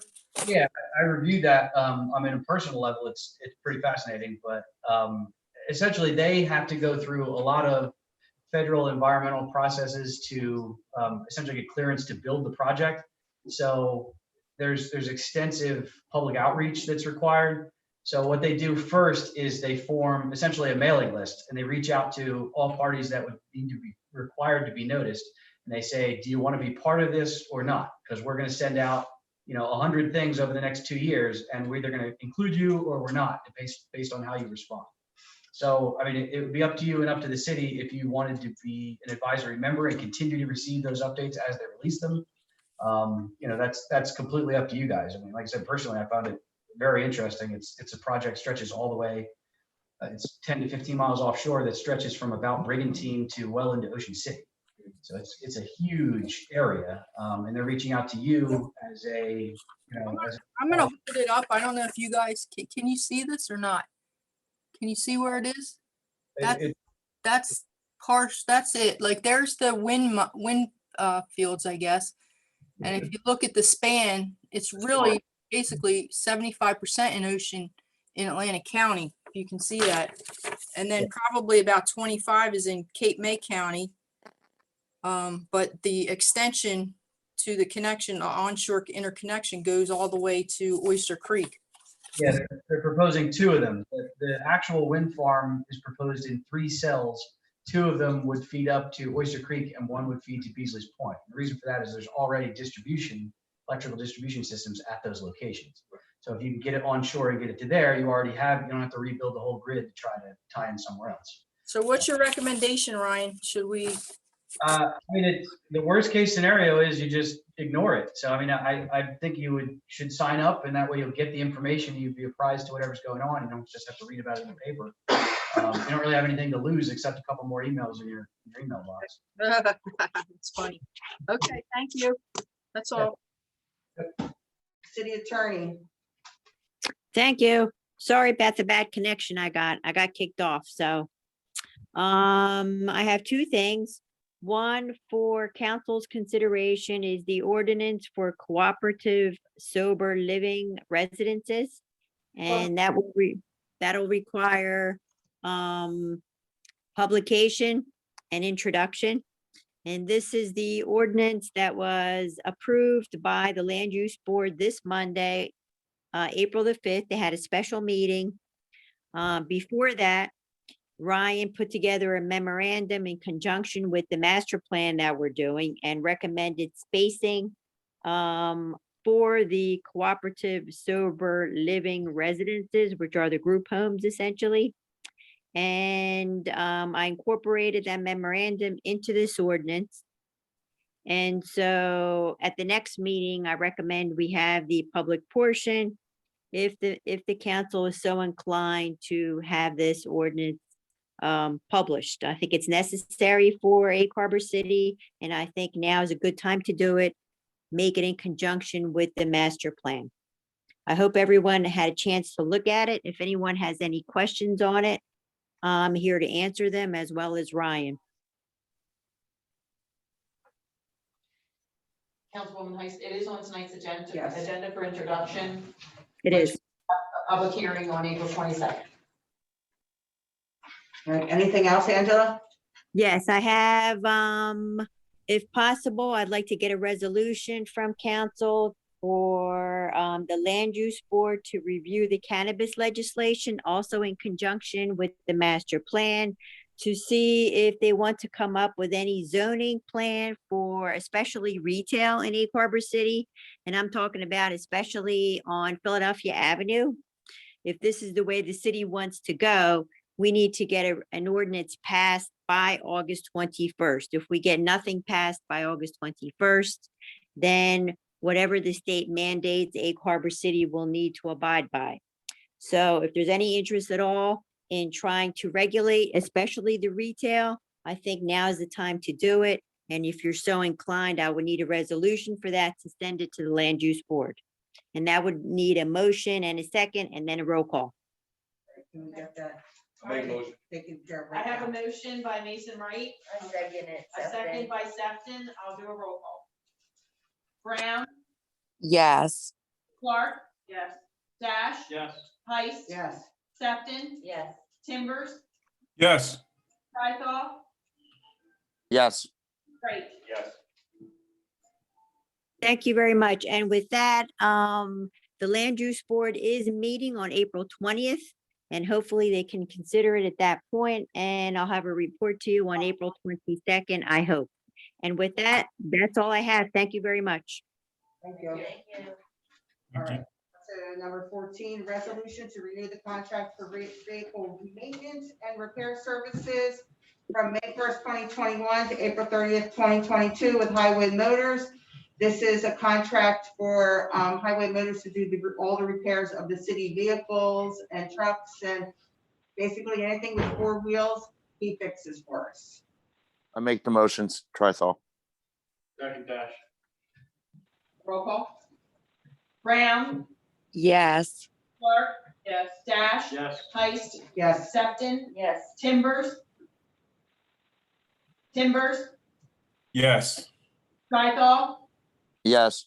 Right. Yes. Right, number 15, this is what Angela was just speaking of, introduction of ordinance number 5, 2021 to amend the chapter 171 of Egg Harbor City Code. I need a motion to introduce. So moved. Second. Second. Mason, okay. We need a roll call. No roll call, just another motion to advertise. Okay, we need a motion to advertise the Second. Advertise in the Hamilton Gazette on Hamilton April Gazette, April 14th. 14th for a public hearing on April 22nd. Yes, perfect. All right.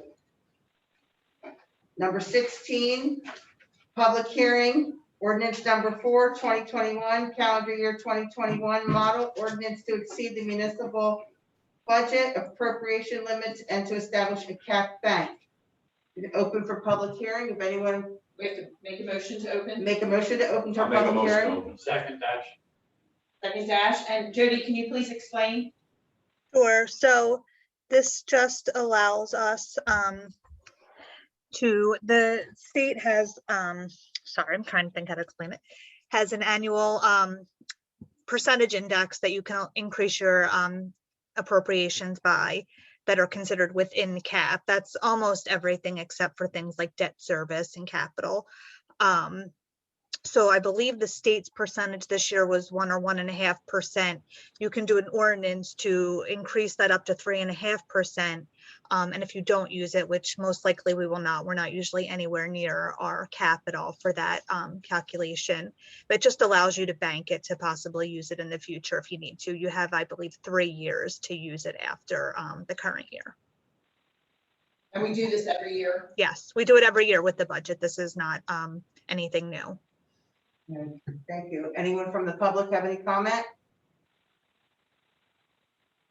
Motion to close. I'll make a motion. Second. Can we, Motion to to adopt? I'll make a motion to adopt. Second Clark. Roll call. Brown, Yes. Clark. Yes. Dash. Heist, Yes. Sefton, Yes. Timbers, Yes. Strikeoff, Yes. Wright, Yes. Dash. Yes. I need a motion to advertise the notice of adoption in the Hamilton Gazette on April 14th, 2021. I'll So make a motion. moved. Second. Second. Second, all in favor? Aye. Aye. Aye. Aye. I need a motion to accept the bill list.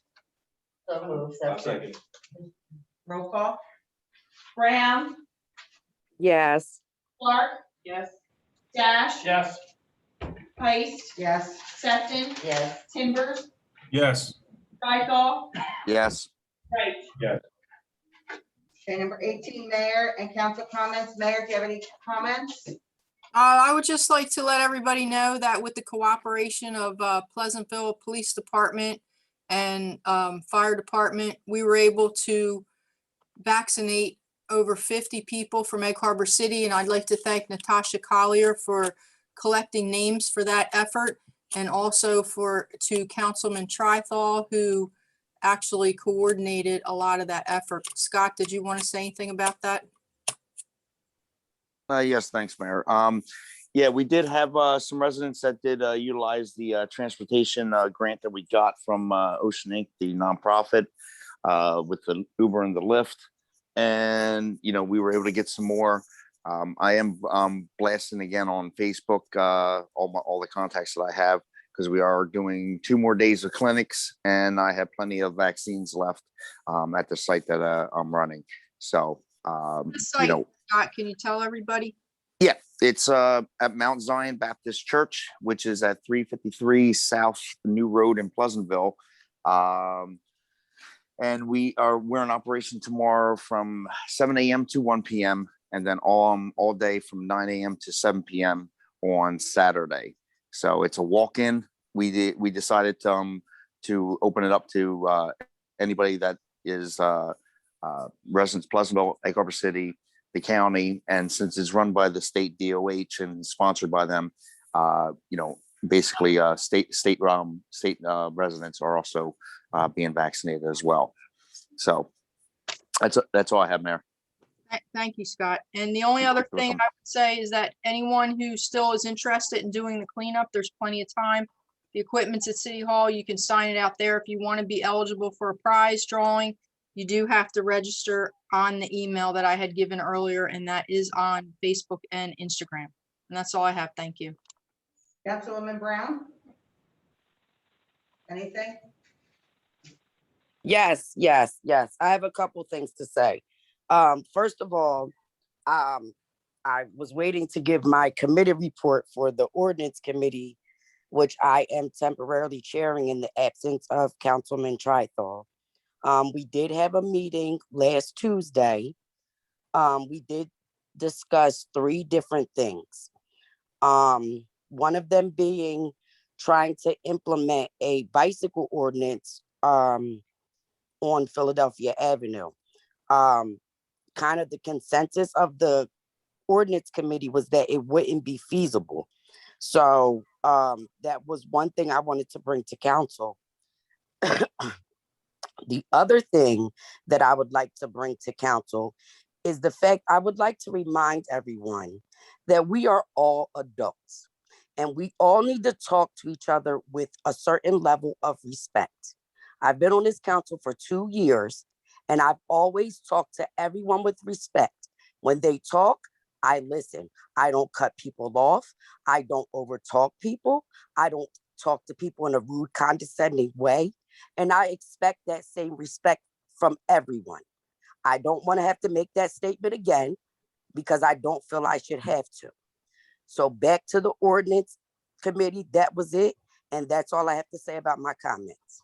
Thank you. And I apologize for missing you. I asked if any, you probably didn't hear me because we were having trouble here. And I asked if any council chair, any committee chairs had anything to say. And I apologize that I missed you. Oh, not a problem, Donna. I just didn't hear it. I didn't hear it. So I wanted to give that report and also about the level of respect that needs to be maintained, because like I said, we are all adults, we're all elected officials, and everyone needs to be given respect. Nobody is higher up than anybody else. We are all humans and we need to be treated with decency at all times by everybody. Thank you. Councilman Dash. Yeah, I would just like to request that if there's gonna be items that we're gonna vote on that involve spending additional money, that we're given a heads up ahead of time, that the tractor thing, I understand the need for it and I don't have a problem with it, but I would have preferred to known about that we're gonna vote on that prior to the meeting. That's it. I mean, the thing is, I think the resolution, we're not, Angela, are you wording it in a way that if the funds can be found, acquired. Yeah.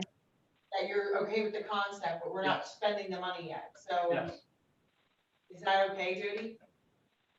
Yeah, that's fine. I don't think they do it, it's something that happened. Gotcha. I agree, I mean, I do try to get the information out. Yes, absolutely. Thank you very much. Thank you, Councilman Dash. Councilwoman Sefton, anything? Not this time, thank you. Councilman Trithol, anything? No, ma'am. I've said what I had to with in conjunction with the mayor's report. Thank you. Councilman Timbers? Nothing at this time. Councilman Wright? Just a couple things, let everybody know this Saturday at 10 o'clock, flag football will be starting. And also April 17th at 10 o'clock, T-ball will be starting. So you still have a chance to sign up. Just be at the field at that time, and your child, your daughter, or son can sign up then. And it's open to anybody. You don't have to live in Egg Harbor City. So that's it. That's it, Councilwoman Clark, anything? No, nothing at this time, thank you. Okay, and I have nothing. So, need to open for public comment. I need a motion. I'll make a motion. Second, Second. anyone from the public have any comment? Yes, can I speak, please? It's Nanette. Absolutely, Nanette. I just wanted to mention that on cleanup day, the green team's going to be focusing on Clark's Landing. I talked to Keith today and he said that by then the road would be graded a little bit and it'll be easy access back there, or easier access, I should say. And I prepared a flyer and I wanted to reach out to the fishermen. So I wonder if I could email that flyer to Councilwoman Sefton that put into the store and advise the fishermen who come in for bait that we're going to be cleaning. We want them to help us if possible. Okay, that's And wonderful. Annette, if you could send it to me as well, I can put it out there. If Yeah, that's- sure.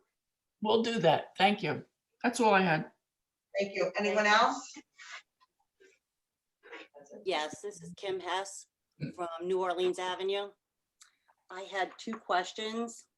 The first one I'll direct to Ryan, and it has to do again with Chicago Avenue. I was just wondering, does the company that was doing the road work, I'm assuming they have insurance, and wouldn't that be an act of God because of the, because it was rain? So it's not an act of God. It wasn't that the rain destroyed the road as they were paving it. It's that there was unsuitable material underneath the subgrade that was not apparent, both when we were doing the design and when they were doing the initial work. So there are terms within contracts for construction contracts that relate to sort of pre-existing unknown conditions, similar to if you start a demolition project and you open up a wall and there's a bunch of asbestos or stuff like that. It's not the contractor's fault. They're not responsible for the asbestos abatement. You just sort of have to deal with it as it comes up. So we kind of view this as a similar situation, that we weren't aware of the clay, the contractor wasn't aware of the clay. It just sort of came up as we were doing the project. So again, we're working with DOT and ideally they'll fund the repairs that are needed. That's the indication we've gotten so far. It's just what mechanism. So again, we're just waiting for word from DOT on how they're going to help us address that. So in other words, you're saying if it were to happen again, how you were to handle it? Is that what you're saying? How they would address that? Or you're talking about how they're going to handle the payment? Yeah, no, it would be, we applied for additional funds to cover the cost of the, additional work that's required to end up with a desirable road surface, driving surface. So that's what we're waiting for word back from them is, what's the funding mechanism that they intended to help us fund the additional work that's required.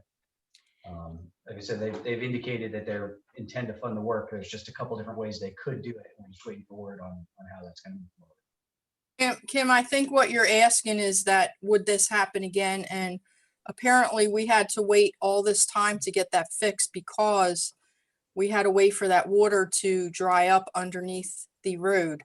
So I think what she's asking is, the water dried up underneath the road, and is there a chance that this could happen again? Okay, so I misunderstood the question, if that's what you're getting at. Yes, it is. Thank you, Lisa, for clarifying that. Likewise, thank you. So the asphalt coating on the street is what keeps the subgrade from getting wet. Asphalt is relatively impervious material, so when it rains, that water runs off instead of going down into the subgrade.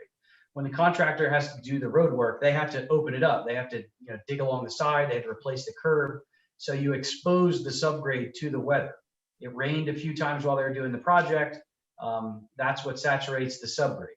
Again, they're just sort of proceeding in normal course, doing what they need to do under the schedule that we outlined, and that's where we ended up. So we're confident that having the road covered up for the last 5 months, it's about as dry underneath that road base as it could possibly be.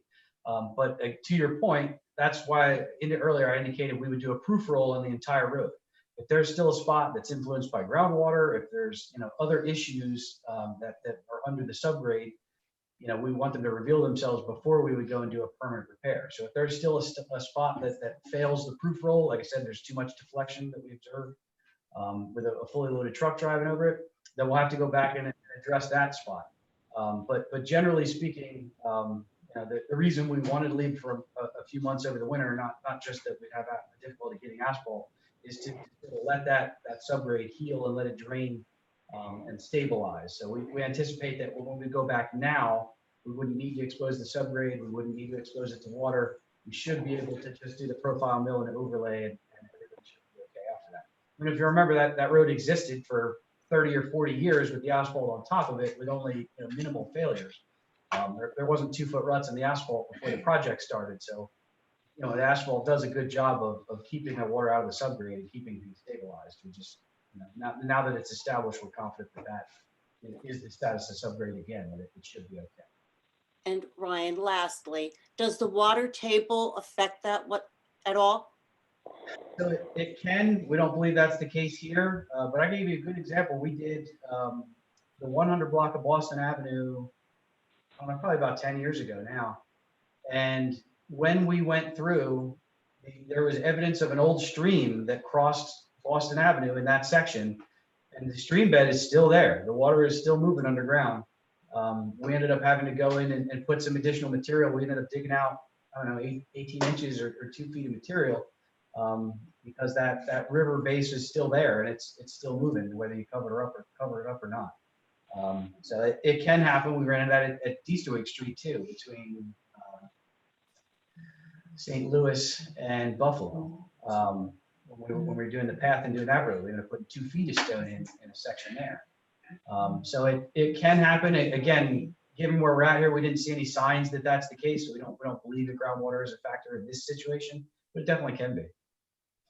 Okay, and lastly, is there anything that you would do differently the next time? Is there anything that you've learned? Because Egg Harbor City obviously, has issues when putting down the asphalt. Is there anything that you can, do differently so this doesn't happen again another time?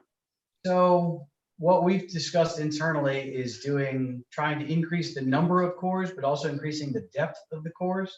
Generally speaking, when you do a road core, you're looking at the top foot or so, because that's generally what has influence for lighter traffic loads.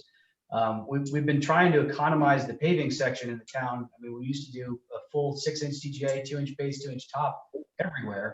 And that's an ideal section, but it's incredibly expensive. What we've done a lot of places is pulverize and oil stabilize, and that's done a really good job to this point.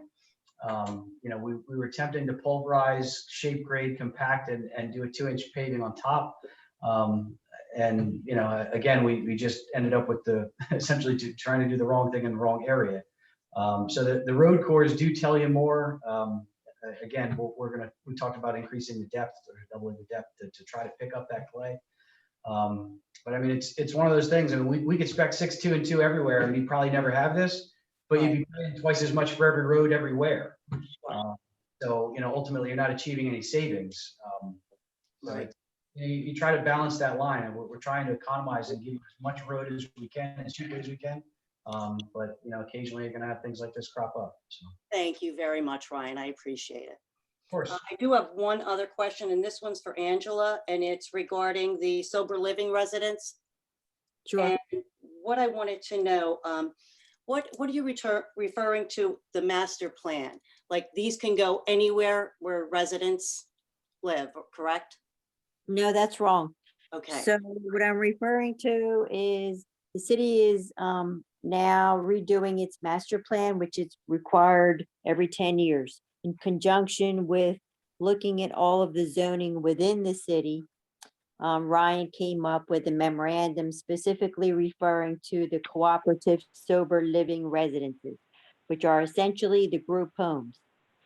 So there are 2 aspects to this. First, the single family homes, the city basically cannot regulate, but the non-single family homes, which would be the group homes, are the ones that the city can attempt to regulate.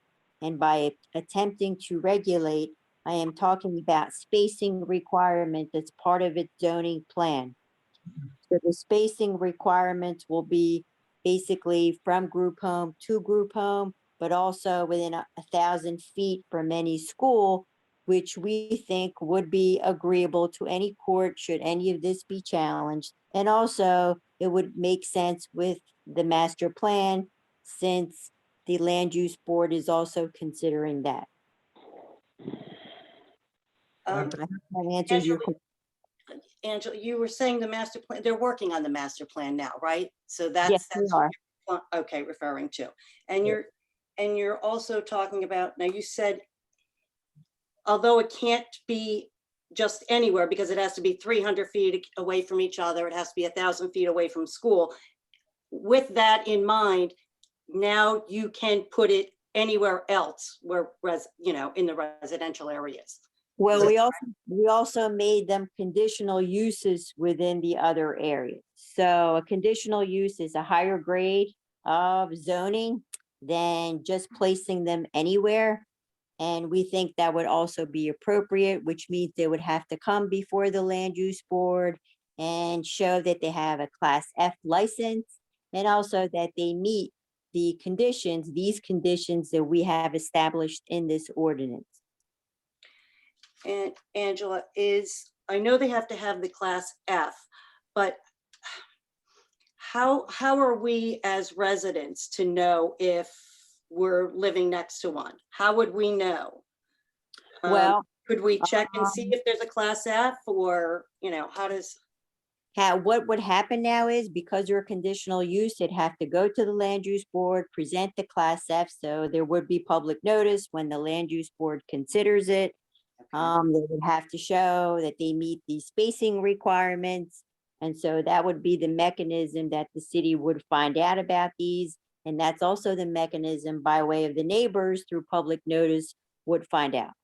So they will notify the neighbors just next door or within the block, or do they even know at this point? Kim, this is Meg, City Clerk. I just want, this ordinance is on for introduction.